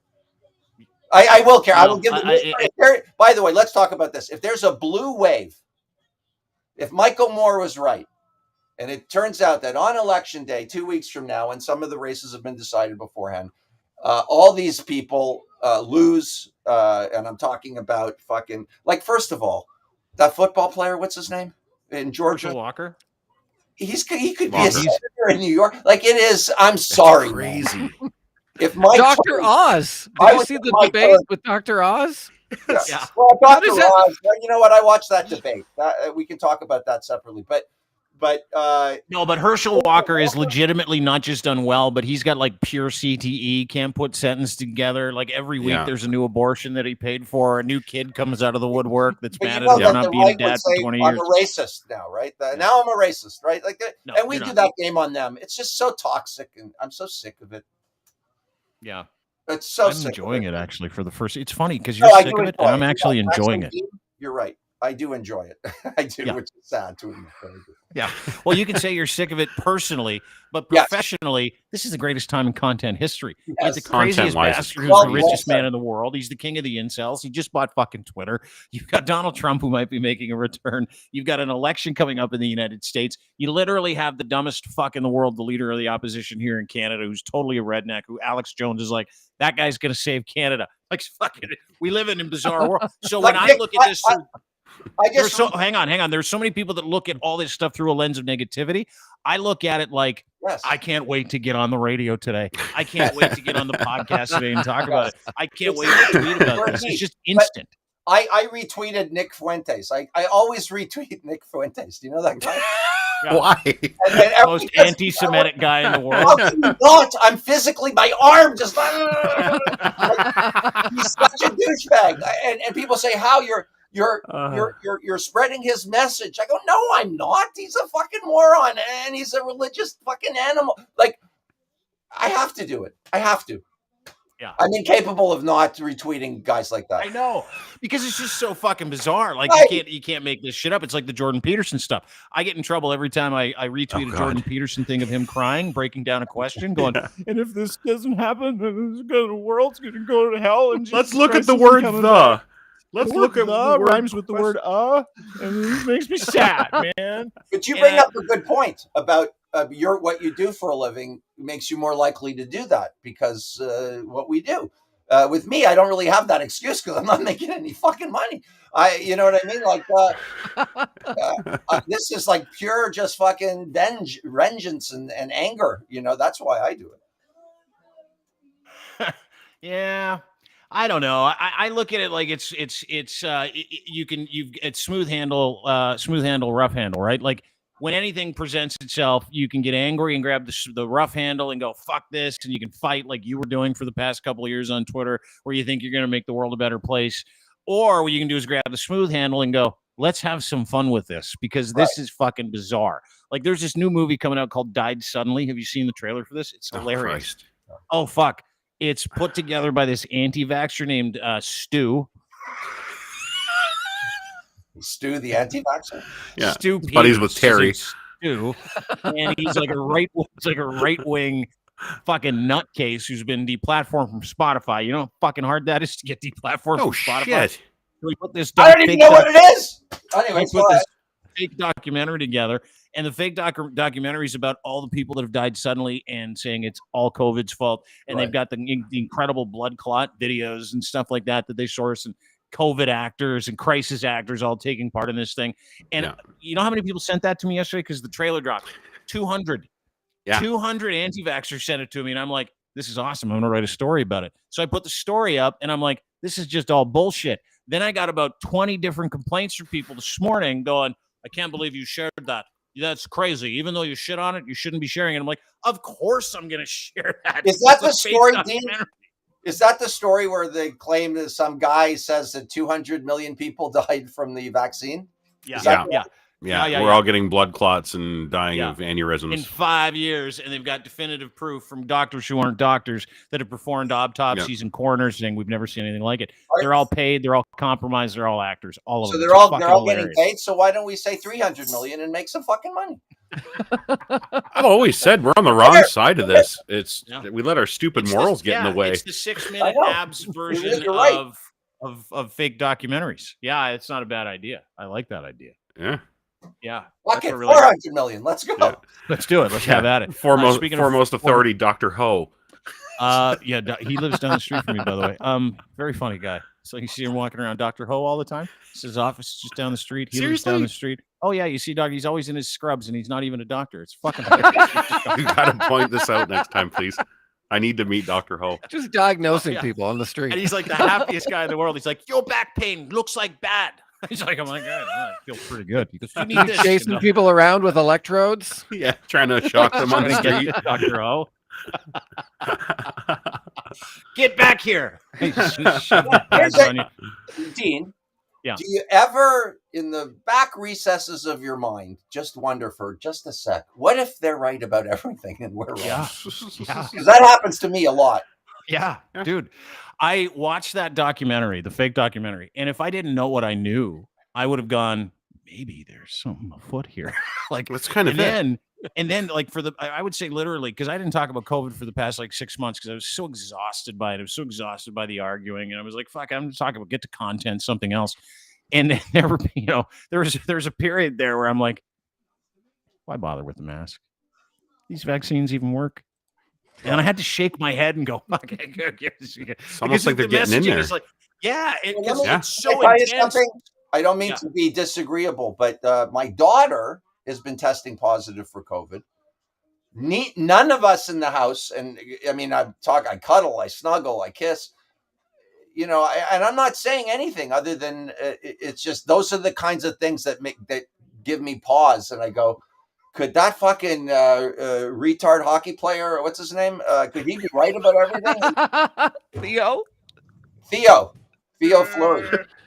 Is that possible? Is that like, give me a percentage? Give me a percentage. Do you ever wonder that? Like, what if Jamie and Theo are right? Wonder about it. Could you imagine? There'd be no living with them after this either if they were right. And like 90% of the country would have to go, sorry. Like, can you imagine that apology? Do you know how many greetings and apology cards they'd have to sell for Jamie and Theo and the rest of the country? No, dude, I talked to like legitimate respirologists, infections disease expert guys like David Fistman, like real doctors, even doctors that are like, listen, masking, whatever. Get vaccinated. It's all real. Vaccines are a miracle. We've been doing them for hundreds of years. This is the best one we've ever had. Even guys that are on the fence about certain mandates, they all say the same thing. So I have to like call them and go, hey, can you talk me down from my anti-vax sledge? And they're like, all that is, Dean. It shows that you're an active critical thinker. You're an actual somebody that exercises critical thought, where you're actually giving that side some weight to put on the scale. And you see it tip and you go, yeah, okay, fuck, I'm going with evidence, data, and fucking science. I'm not going with, but I can't block it out, but I can't, like, obviously you rule it out, right? So on top of that, I'm a neurotic Jew, so that doesn't help either. Too. Yeah, that doesn't help. No, it doesn't. Anyways, people are upset that I use the R word. They got the K word, the R word. Let's just use the fucking words. You know what? Actually, it was Louis C.K. said that. What? Louis C.K. said that once, and I kind of agreed with him. He's like, you saying N-word puts it in my head, makes me say it. You say it. You want to say it? You say it. It's what's his name? The great Richard Pryor. The N-word. Yeah. He said, say it. Who cares? The more you say it, the less meaning it has. You know Yeah, what I I'm mean? still Take not the power saying out of it. it. No offense. There's just a No, couple no, words fair that I'm enough. not saying. No, no, That's one of them. fair enough. I'm going to Fair stay enough. away from that People one. are Any upset R by word. it. It's I okay didn't with say you. that word. I said I never, dude. We had a high powered lawyer on here the other day, like one of Canada's biggest, my buddy Mark, and he dropped it, and I'm like, don't say a word, Dean. Just keep going. Yep. Don't say a word. Just let And it someone skate. asked me about it after. They're like, hey, did you catch that guest of yours use the R word? I'm like, you know what? I have zero judgment of anybody that uses any of those languages, and I know how you feel about it, and I know where we are in 2022. But you fucking say something. I'm not saying it, and I've always been like that. Like I judge myself accordingly. I appropriate my language accordingly. There's certain words I'm not going to use because I know it's going to hurt different people, and it's no big deal if I don't use them. It's the same like if a trans person comes Yeah, up to but me you're in and like, broadcast. yeah, but I was, I didn't really care much for the rules when I was broadcasting. I think you know that. Right. I mean, let's be serious here. It's like, Okay, fair it enough. wasn't I didn't own it, so I was like, I can wreck this. I don't. It doesn't. No, It but doesn't matter to me. the thought will cross your mind more than the dumb racist fucking. Well, I'll tell you what. I had this conversation with someone the other day too. I remember about 15 years ago reading a complaint on the air that someone says, "Please stop using the R word and saying things are gay." And I went on a 20-minute tirade on how I was allowed to use both of those words, and you can suck it. Literally 20 minutes. This is on the air. Not one complaint. Nothing. Fast forward 15 years later. Oh yeah. Not only do I feel very differently, I'd highly advise anybody doing a radio break like that. Like highly advise anybody. But what you're saying is that using gay in a negative connotation is not acceptable. Using any negative stereotype in a negative connotation. No matter, just, no matter. Let's just say you were, I don't know, the head of the gay pride parade, and every person you voted for was gay, and you still can't say that word. That's my problem with it. Yeah, well, listen, I think it just means to say it to put people down. Yeah, he doesn't want to say it as a put down. No, but what you still say the word gay. Let's be honest. If someone says you watch a live act and go, "That was gay," it's a negative. Let's be honest. It's never a positive. It's a negative.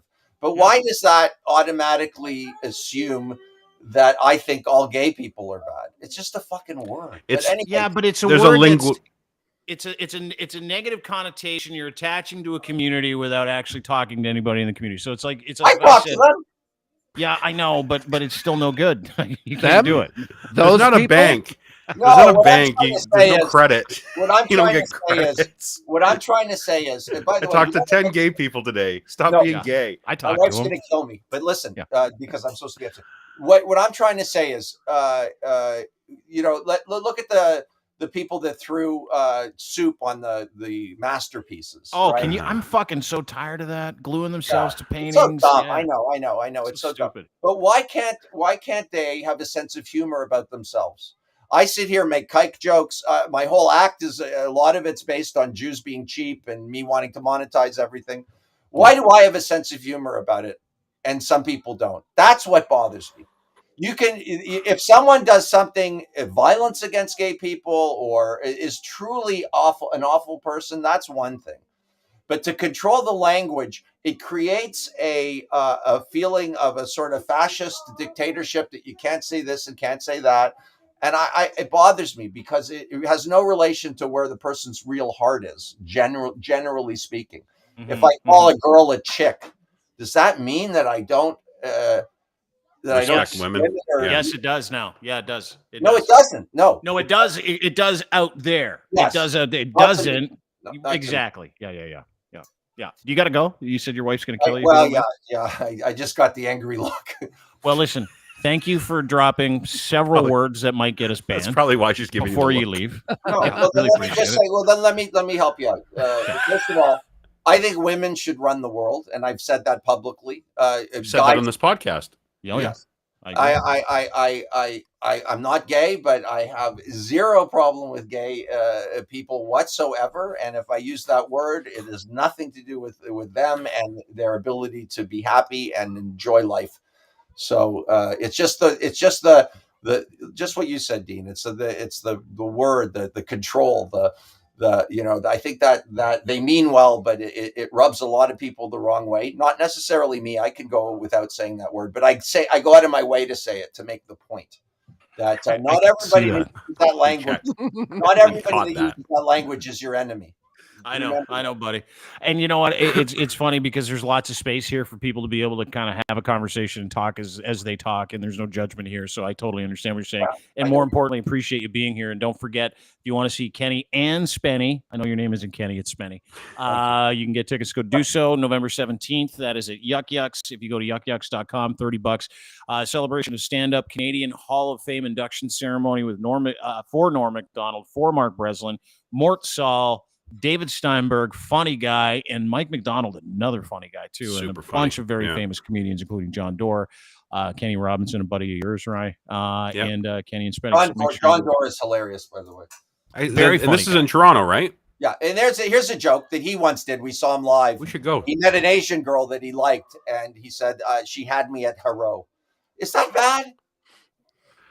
That's funny. Does that mean he hates Asian people because they don't say L? I'm going to turn off my camera. Hang on. Say that I don't want to be part of this. I was just going to say, Scott. Great joke. It's a great joke. Thank you, Scott. You're such a loyal fucking friend. Fan. He started as a huge fan. Remember when he was fan? He was a huge fan Kenny. until you started going offside with the Asian jokes, and then he's like, "I don't see you, buddy. We'll Love you guys. Thank you. Love you See too, you, pal. buddy." Spenny at Spenny on Twitter is where you can find him. Scott, still a big fan? Less so. Nice guy, though. Shut up. I hope he's able to make money soon. That's the line with comedians, right? Like comedians is that's the man. thing. I grew up on George Carlin, like in high school, listening to George Carlin CDs. You know, my stepdad had a ton of them, and so I totally get what Spenny is trying to say. I don't agree with going out of your way to say it to make a point and or for shock value. And I'm someone, I used to do shock value comedy all the time, but now I find just cleverness, basic cleverness is a lot funnier than trying to say something just to shock people and get a reaction out of them. When you, Ryan and Dean, when you guys were doing the bit about the trans teacher with the Fake tits, yeah. I thought that you guys handled that really well because at no point did I feel like you guys were trying to be shocking. I felt like you were just trying to be clever about how to handle that situation, which made it so much more funnier than trying to be shocking about it. And so understand what Spen is saying. But for me personally, I always find trying to find a more clever way to tell a joke, I think is better. Yeah. That's why I've always been a huge Seinfeld fan. When you appreciate kind of the work that he does to simplify a joke that is really, really funny without trying to shock people or make it dirty, I really respect that. But also fan of Spen. You know what I used to hate all the time in radio? You tell me if I'm wrong, but you'd walk into your boss's office, and you'd sit there and he's like, let's talk about the show. And you're like, okay. He's like, you know what you need to do? Make it exactly like Seinfeld or exactly like Friends. You remember that? Do you remember those conversations with? Yeah, make it like Seinfeld. Make it like Friends. Like that guy. And I would inform my boss at the radio station. I'm like, they have 58 writers. It's me and 3 drunks. Yeah, 2 drunks really. It's 3 drunks in a row. 3 drunks are going to write 28 sitcoms every day. Is that what you want us to do? Like, is that what you're gonna? But to your point and to their point, that's what they wanted too. They wanted that clever conversation, right? They wanted to be able to have conversations like this without having to shock people or scare people or make people go, I don't want to do it. But again, that goes back to brand safety when we talk about Elon Musk, which is why he is not going to turn Twitter into a sewer because he needs to be accessible, right? Like this show needs to be somewhat accessible to people. It can't lie in certain areas that are hateful or negatively stereotyping people. And I never do that. I never negatively stereotype anything, especially marriage. And I was reminded of that today because I don't know if you guys heard the news. Tom Brady and Gisele just called it quits. You guys see that? Yeah. On the back of his horrible loss. Yeah. Yeah. He had a terrible lost, fucking week, that guy. Yeah. He had a tough week. Tom Brady released a note today and he's like, hey, listen, I just want to let everybody know it's over for me and Gisele. By the way, I've been calling her Giz for a long time just because it's funnier than Gisele. It's a lot easier to say. And I wonder if they had that as a pet name for each other. I just wanted to throw that in there. But it's over for Tom and Gisele, and this is going to cost a lot of money. It's going to cost Tom apparently in the neighborhood of $220 million. It's going to cost her similar amount of money. I don't know how, because they both make hundreds of millions of dollars a year.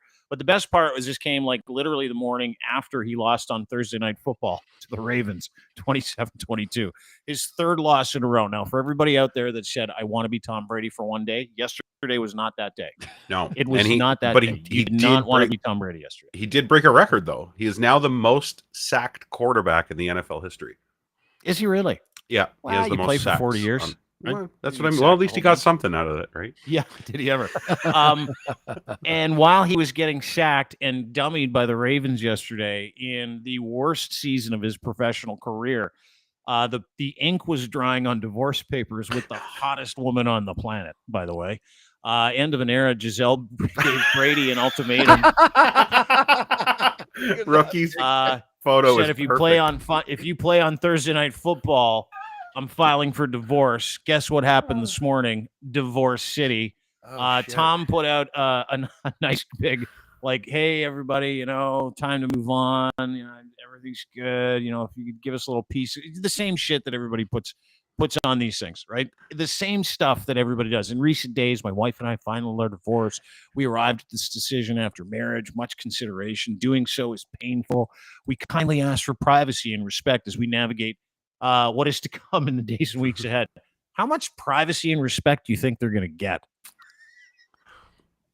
I'm sure everybody will leave them alone. I'm sure everybody will leave this alone. None. They will get none. She is one of the prettiest women in the world. He's one of the best looking men in the world. She is the most successful supermodel in the history of hot supermodels. He's the most successful football player in the history of football. These two are going to get followed around by the paparazzi. And the one thing I can't wait for is that first troll video where Gisele's with another hot guy or he's with another hot chick and they're trolling each other with those hot new partner pictures. That's what I'm really looking forward to the most. Okay, back and forth, she just restarted her modeling career. So you're gonna see a lot of her out there.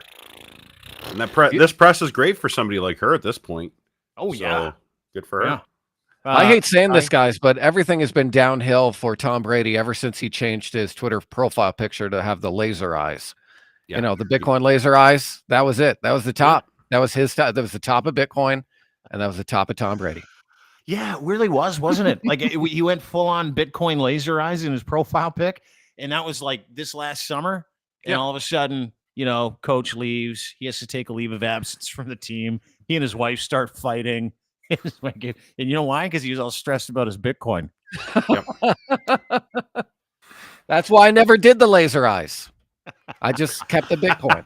I would have cut ties with you if you did laser eyes in your profile. I really would have. I would have said, Scott, I cannot work with you anymore because the laser eyes are like, it's like trolling for idiots. It's like you saying, hey, guess what? I'm a fucking super moron. Follow me. That's what laser eyes say to me in Twitter profiles.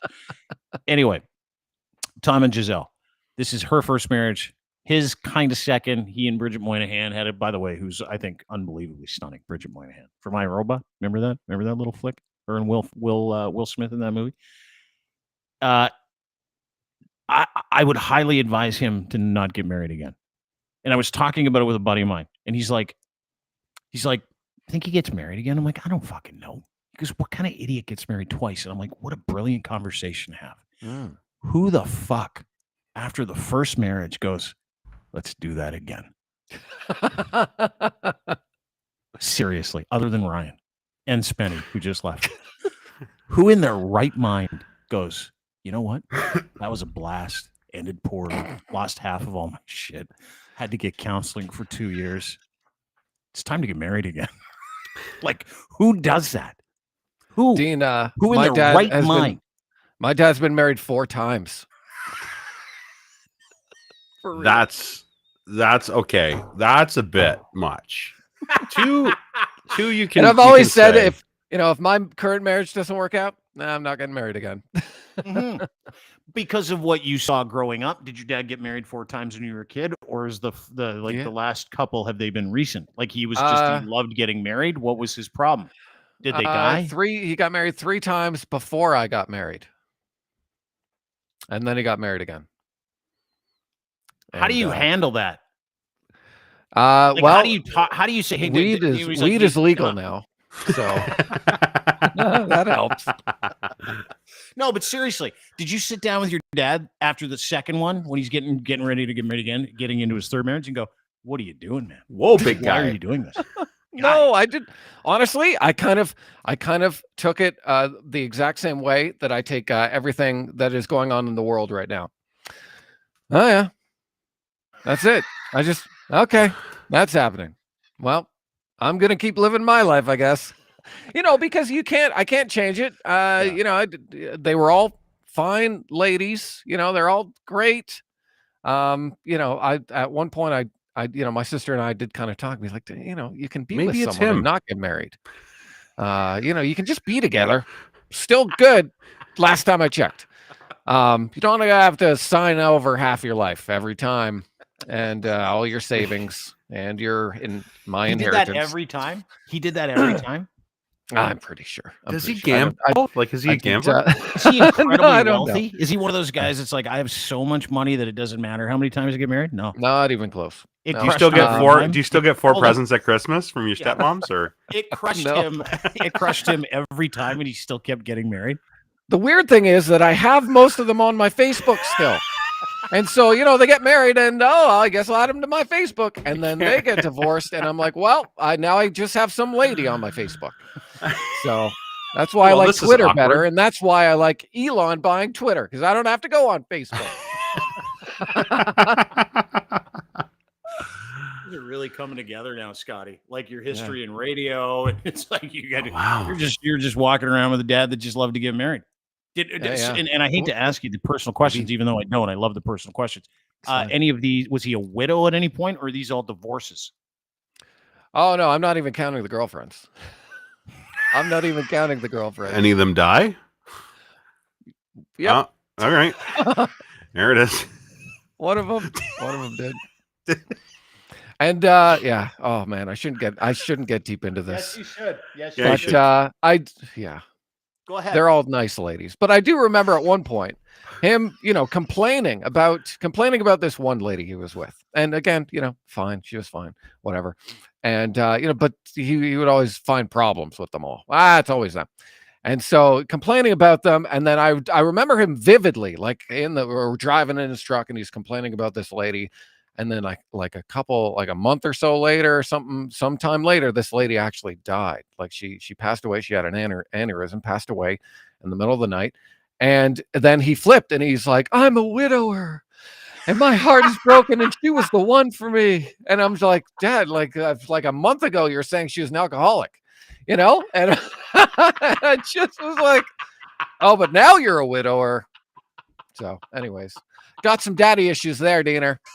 Yeah, that's a content factory. So hard? I don't know what it is. Like Lachlan was telling us story a couple weeks ago about his dad going out for smokes and never coming back, and how his mom got him. She's like, whatever, here's a towel. Get dressed up like Gandhi for Halloween, and his terrible fucking childhood. How his dad used to make him go out. Yeah, like sledding in the winter was dragging the couch behind the car. And I'm like, I laugh every time someone tells me a traumatic story from their childhood. I don't know why. I think it's maybe just because everybody's self-aware at this point in this age where you're like, this happened. Dude, everybody's got those stories about their parents, right? Like everybody, whether it's marriages or getting their asses kicked or whatever the situation is, where you're like, that was a lot of fun. That was It is what it is. We're all on different journeys. And I appreciate, Ryan, I appreciate your wife saying that she's here for me. Thank you, Ashley. Yeah, there you go. I appreciate that. Very kind you want a dog's breakfast of a history. You bring her on the show. No, but I'm with you, Dean, what you said. And I think the difference is it's where you come from when you're saying it. Like Scott said, he was bitching about she was an alcoholic, and then he was, sad that she had died and he's a widower. If Lachlan came to us and started talking about this traumatic childhood in a serious manner, I don't think we would have busted a gut laughing, but he makes fun of it just as bad. No, as I would have. Would you? I would have. As Scott is reliving the nightmare of his childhood, I started bubbling up with laughter. You know why? Because you think. You know why? Because you're thinking about your own. You're thinking about your own. You're going, what? Mine wasn't so bad. See, it wasn't just me. Wasn't just me. We're all kind of messed up, aren't we, guys? That's Totally. it. Totally. I think that's it. Dude. So your dad is the exact guy I'm talking about when I say, why would you do that? I have been married once. I will never, ever, ever, ever do it again. And I'm not saying that to someone who may be listening either, just so they get the point. But you know what it's done in my life? I'll tell you, this is the truth, is that the women that I know that want to maybe explore a relationship, they love it. They like they the love idea of marriage. I have, yeah. Well, no, they or all your do. anti-marriage. Some of them do, some of them don't. I don't know what it is. They all like, oh, that's crazy. You should not shut yourself off to the. You should make. I'm like, fuck, whatever. I could care less. But it's this sexy indifference. They dig it. I don't know what it is, and it's not a strategy of mine. But that sexy indifference is a big deal. And now I'm in a situation where it's like, yeah, I could probably go on a few dates. I don't really feel like doing it. And it's because in my mind, everybody out there wants to get married. Everybody out there wants an end. They have an end goal in mind. I don't have one. I've got no end goal. My end goal today is to be happy. That's it. That's the only thing I give a shit about. It's an age thing too, don't you think? Yeah, I think so. As you get older, so. like I think about it now, would I have think about the misery that Scott's dad went through. Like 4 or 5 times where he's like, there's something wrong with it. I can't believe I did this again. And he loses half of his shit. And then you multiply that by 4. It's like, oh my God. He does that the second time. It's terrible luck. It's fucking unbelievable. Terrible luck that he found bad women every time. It's just terrible. But no, I think it's an age thing. Well, if in my, like for me, I got married, like I'm in a second life now. But if it was 10 years later, I don't think it would have been a marriage. I think it's an age thing. I think it's just one of those, you pursue the happiness you pursue changes, right? The way that the delivery method of that happiness changes as you get older. And so maybe if it was 10 years later, I don't think I would have got married again. Mm-hmm. No. I think it's how comfortable you are with yourself and how much you love yourself. There is a lot of self-worth issues with some people who constantly need someone in their life.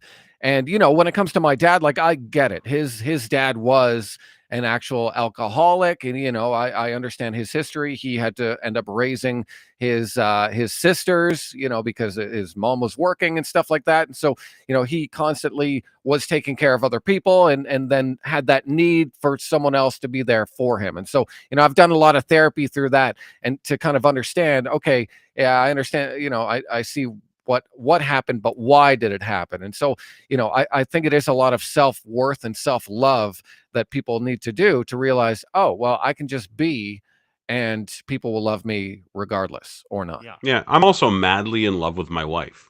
Like I still am. We've been together now, 700 years, and I love her. Like I actually am in love with my wife. Like I like my wife. Been together for 700 years. It sounds like you really love her. No, we're like best friends. You know what I mean? And that's never changed. And that's a big thing. And that's rare to find, right? So sometimes you just keep searching. You keep on trying to fill that hole, like Scott said. I think you're right. But sometimes we get lucky, and maybe the first time it wasn't the right one, but sometimes the second one is. Even the third sometimes, I guess. I don't know. I doubt it. I doubt it. You don't think? No. I highly disagree. I disagree with but everything. but have you ever been like were you ever madly in love with your wife? No, never. Dean? Never once. Ever? That's what I mean. So I don't even think I don't have that gear. I don't know. I don't have that gear. I don't. It's like the only things I love are my kids. That's it. And outside of that, I really enjoy working. You know what I like? I like where my remote being where I put it when I got up from the couch. Yeah. I like that when I come home, I can kind of do whatever I want. I don't have someone telling me. And here's the other thing I love. I also love the fact that when I'm standing in my kitchen, I don't have to figure out what's wrong with the person behind me because she's not talking to me or telling me anything, but I know that there's something wrong, right? Or that she's angry about something. I don't have to go fishing for anything. I get to come home. I get to captain my day. I get to enjoy it. And I have a great amount of certainty that the person looking at me in the mirror is a good guy. I like that guy. When I'm in a relationship, I don't like myself. And I don't know what it is. It's one of those things where it's like, oh fuck, are you serious? We gotta go here, we gotta go there, we gotta go do that. It's like, no, I don't want to do it. Like this Thanksgiving. I had self-love Thanksgiving where I did whatever I want, whenever I wanted. And I made itchy band noodles, ramen. I made ramen noodles for dinner, and I smoked a pipe. And I think I was in bed at like 7:30, and I fucking loved it. And I had so many people call me, "You want to come over for me? You want to come over?" I'm like, "No, I really don't.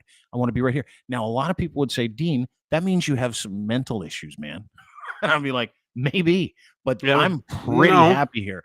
And then when I watch Tom Brady and Gisele break up, and then you start thinking about going down the road, and I start thinking about my life, and Scott tells me about his dad's been married 4 times, and I hear these stories. I'm like, there is zero reason to ever get married, ever, right?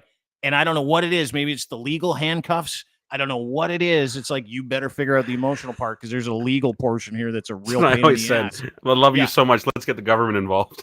Yeah. I love you so much. Let's go tell the government about it. No, I get it. And I don't think that's, I think those people that said that to you are wrong. I don't think it's unhealthy at all. I think it's very healthy. Like, it's like people that, and I actually have a problem with sitting in a restaurant by myself eating. I don't like it. I don't like that feeling, but I know you're fine with it.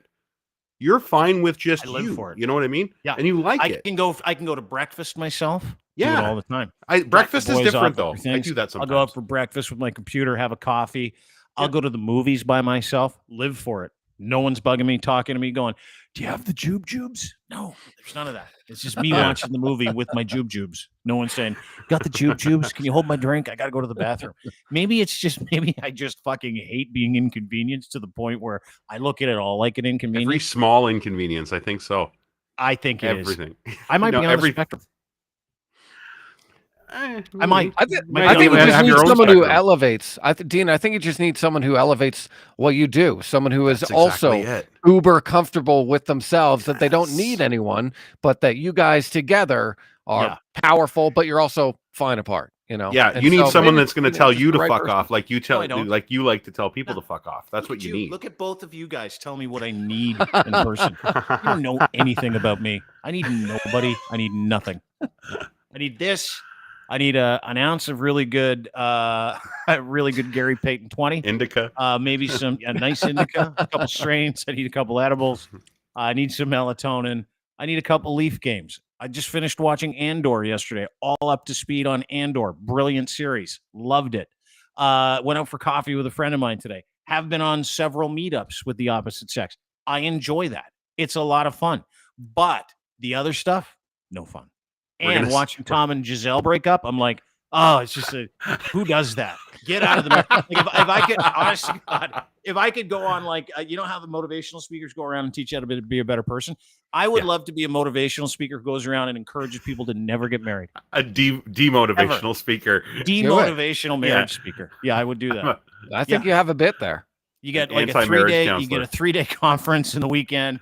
Bunch of guys and girls who are confused by the idea, don't really think that they want to give up their freedom. They want to enjoy some peace of mind. They want to be better on their own. I'm going to go around the country, maybe even North America, destroying marriage and the idea of it. I got millions and millions and millions of people. I think it's it's not fiscally, it's not a fiscally responsible idea, but it's along the same lines. You could become a marriage counselor that says, "Hey, listen, I'm not going to put you guys through this for 5 years. It's going to be 15 minutes. I'm going to tell you to get the fuck out." And next.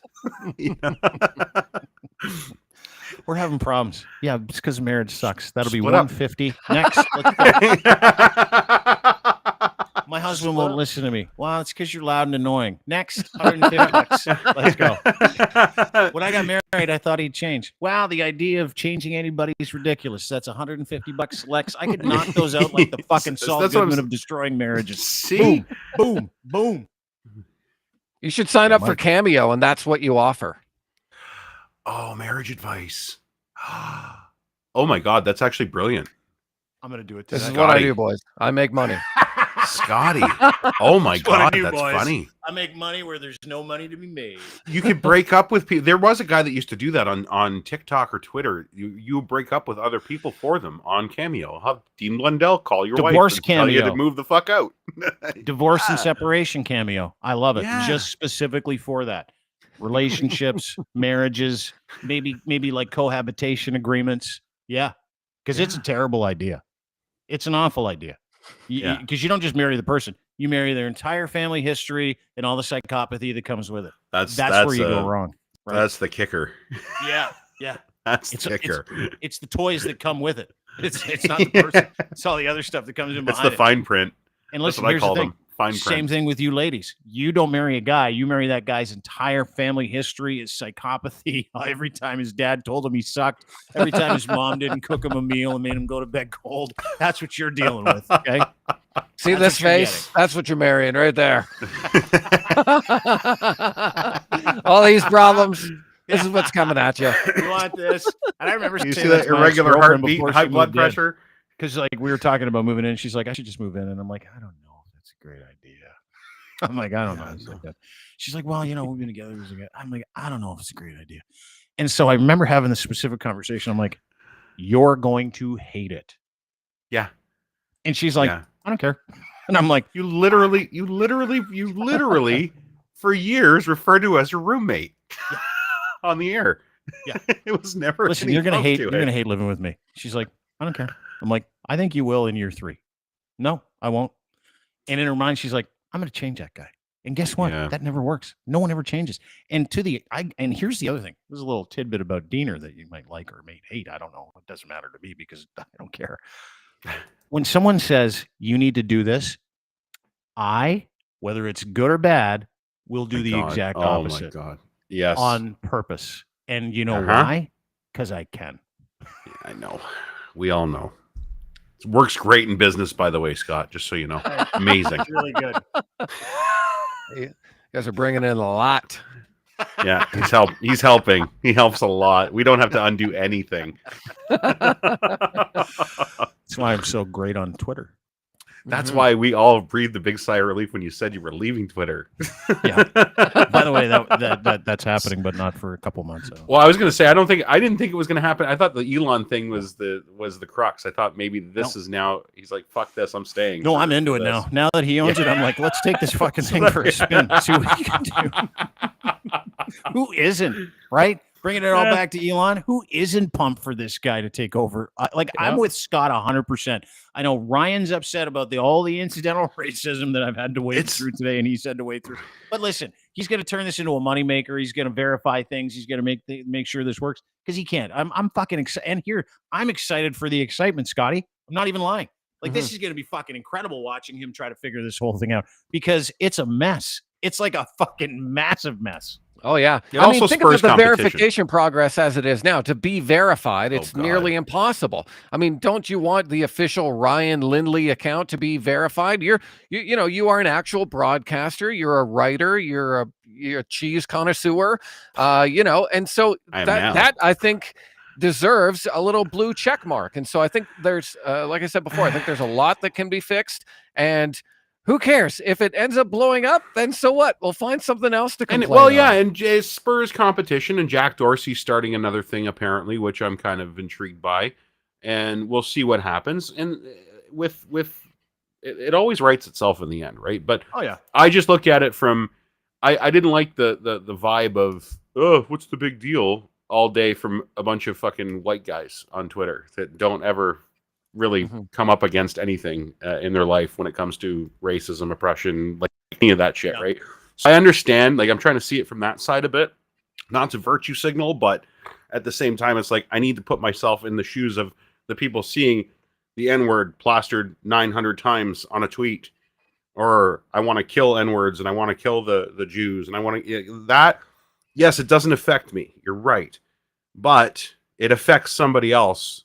And we need to kind of keep that in mind when we're all being so flippant and who cares? Big deal, Yeah, but those are the idiots that are going to jail. Dalton, I just saw sorry, Dalton, you're going to jail. All right, thanks for letting us all know who you are.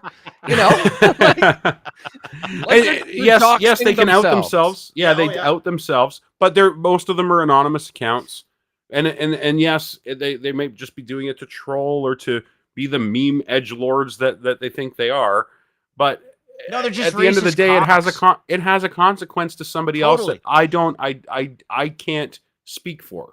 Yeah, and when they speak up and they say they need help, know that it's out there. Those Yeah, people know. They got to deal with it every day. Yeah, right, you're talking so do about we the put it on the preventative- front porch now? That's the Oh, problem. hold it though, but you're talking about the preventative nature of what we're dealing with here, and we are very preventative. Twitter has been very preventative. Facebook, I don't fucking even know because I'm not on it. Instagram, who knows? Just pictures of things, whatever.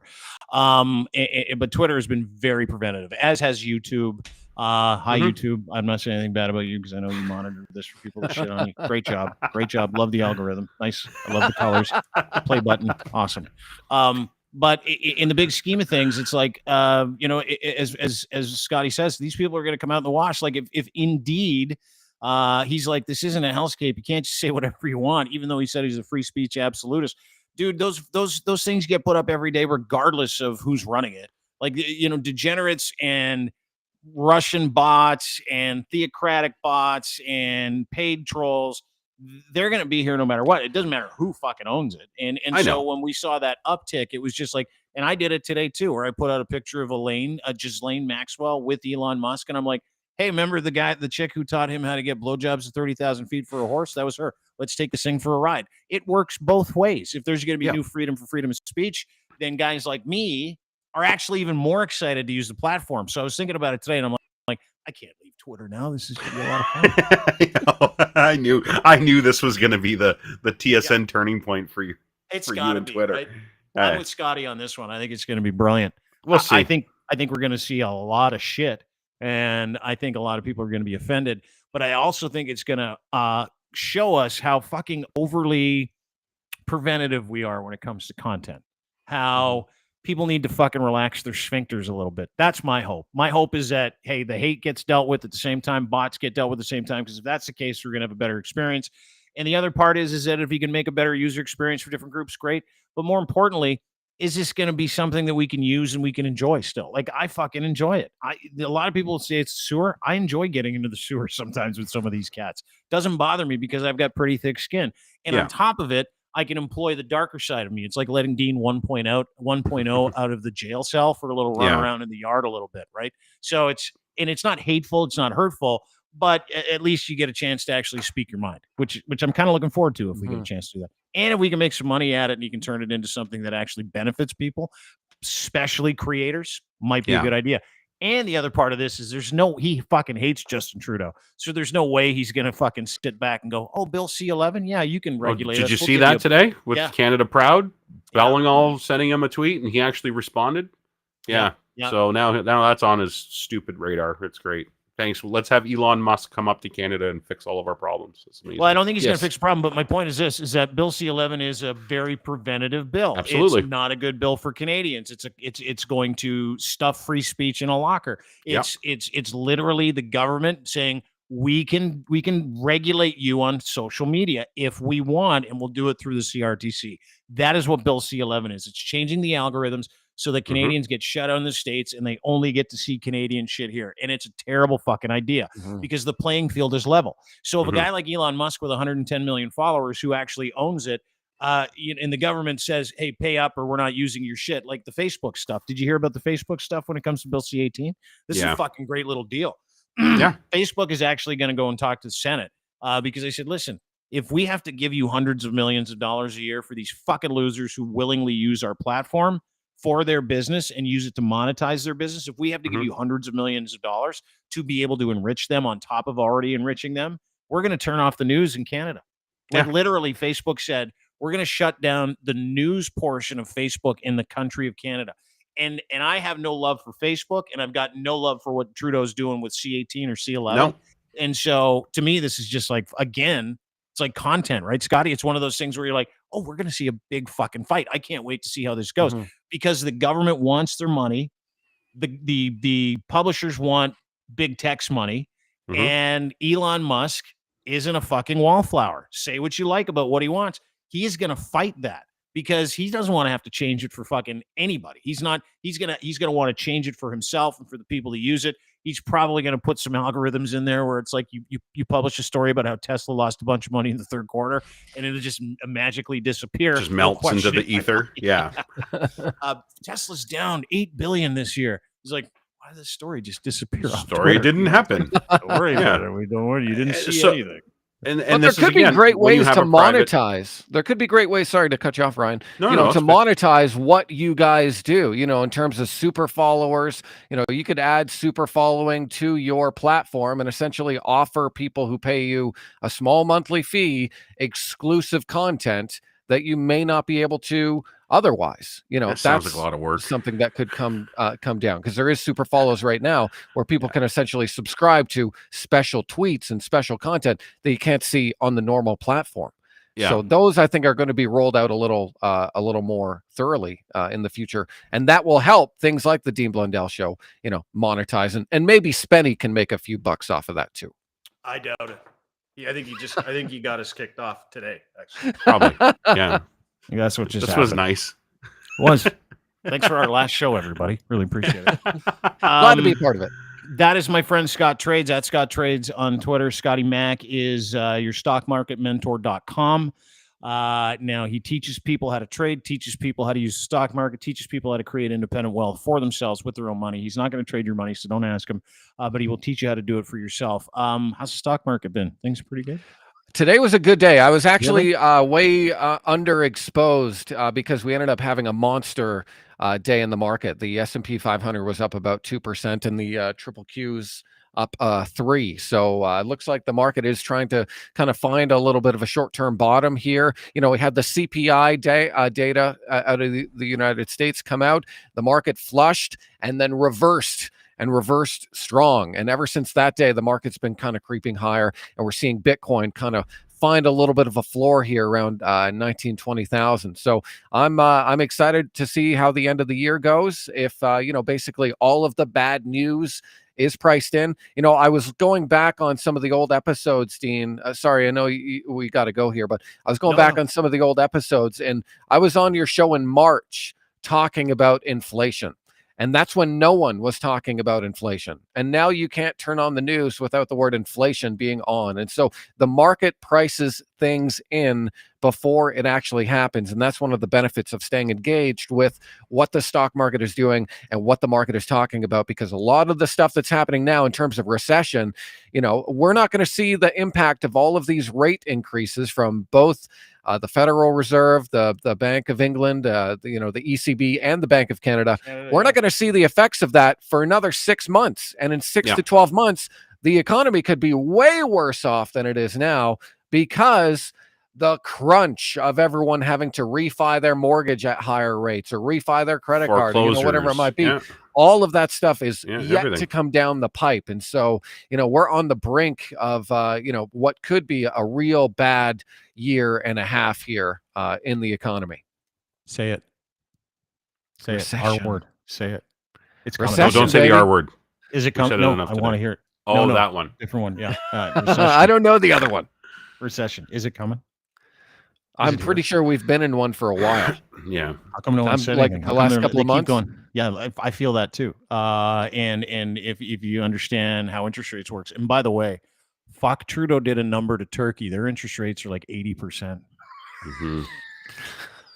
Yeah. And I will say, you know, I do see some of the messaging from PP, and, you know, he is blaming Justin Trudeau for the high prices and blah, blah, blah. I don't think you can blame any single government for this, because every government is dealing with this. In the UK, they have a conservative, you know, kind of right-leaning government. They have high inflation as well. So, you know, I don't think you can blame any one government. I don't think any government handled, number one, the pandemic properly, but also the kind of recovery and also supply chains properly, because a lot of what we're seeing now is supply driven inflation. And you saw the Bank of Canada guy Tiff talk about that. He's like, well, you know, supply of oil, you know. And so, you know, that's the major issue in my opinion. And unfortunately, the Bank of Canada only has a few tools to deal with it. And a lot of that is just making everything else expensive in hopes that you spend less elsewhere until the supply of that other stuff kind of catches up. What's borrowing cost now? Is like 7%. Is that right? 7%? For the Bank of Canada, I don't know offhand. I think it's 3 something. I think yeah, 3 plus prime plus 3. I think right now. Well, maybe it was just what I was getting like financing. That was my rate because my credit rating's so great. We'll give you 20%. Sold. I'm in. Speaking of Pierre Polyev, by the way, thank you for that explanation because we need those explanations. Because a lot of people get angry, and you're angry at one person. You got some guy going, "It's just inflation." No, it's fucking world inflation, you dipshit. But he will be who I go to my Halloween party. Yes, I'm going to a Halloween party this weekend. This is what I'm wearing. That's right. The creepy misogynist asshole costume from Spirit Halloween. Includes creepy greasy wig, creepy glasses, creepy eyebrows, and 50 MGTOW stickers. That guy looks familiar. Yeah, it looks a lot like Pierre Polyev. Oh, yeah. Yeah. And it's just a coincidence, I think. But that's just so you know, you guys, that's my outfit this year. I like that. I've got a suit. I think you can rock that. I got glasses. I'm going to slick my hair back. I'm going to go in there, pretend I'm interested, and then I'm going to rage farm the entire time I'm at the party. The whole time. I'm just going to go up to people and go, you know what? Your wife fucking hates you. She was just bad-mouthing you. It hates your guts. You should come home with me. With a name tag at the party. Yeah. Hi, my name is Justin. Your husband is probably going to hurt you when you go home. I'm going to full PP. That's what I'm going to do. I like it. Just fear porn the entire party. That's all. You'll win. You'll win the costume contest. Costume of the day. Yeah. Scott Trades, Hot Wall Podcast. Name of his podcast. Download, subscribe wherever you get your podcast at Scott Trades. Give him a follow on Twitter. Also go to stockmarketmentor.com and make sure you check him out there. Everything's in his Twitter bio. But he teaches people how to trade, teaches people stock market etiquette, and why it's important to really make your money work for yourself. And he's one of the best in Canada, and he's a great friend of ours. Really appreciate you being here today, Scotty. Thank you so much. Thanks, guys. Have a great weekend, everyone. You too, pal. Sorry about your dad. Sorry we didn't fight this week. I'm almost over it. Couple more $1,000 in the couch, you'll be good. Yeah, a little more weed, and I might feel okay later. I'll see. Rockstar Tuna, by the way, great strain. Rockstar Tuna. That'll make you feel better tonight, Scotty.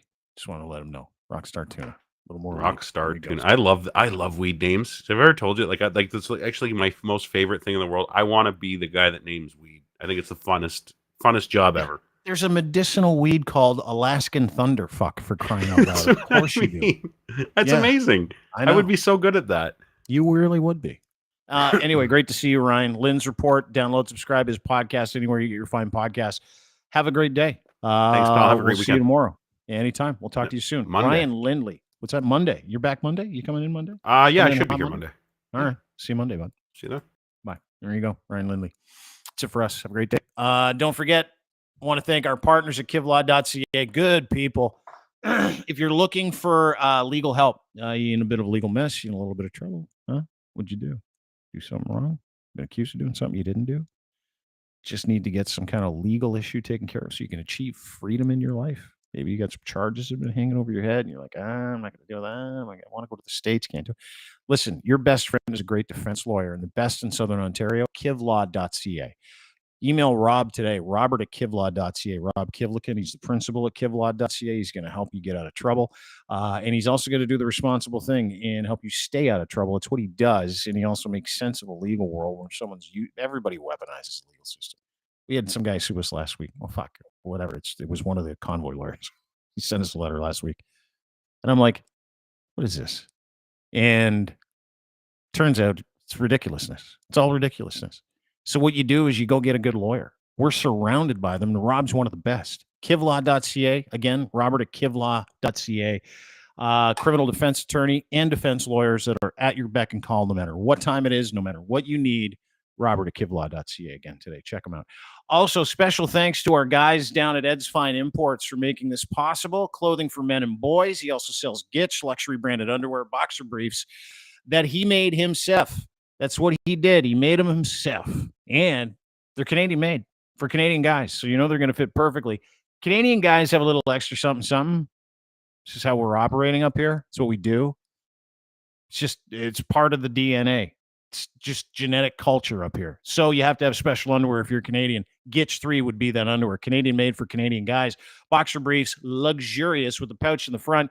They're seamless. They're incredible. They're soft. They're breathable, and they keep everything moving down there. If you haven't tried a pair of these luxury boxer briefs, you have to. Gitch is the name of them. Gitch3 is your promo code. Pump that in when you check out at Ed's Fine Imports. They'll send you a free pair for free.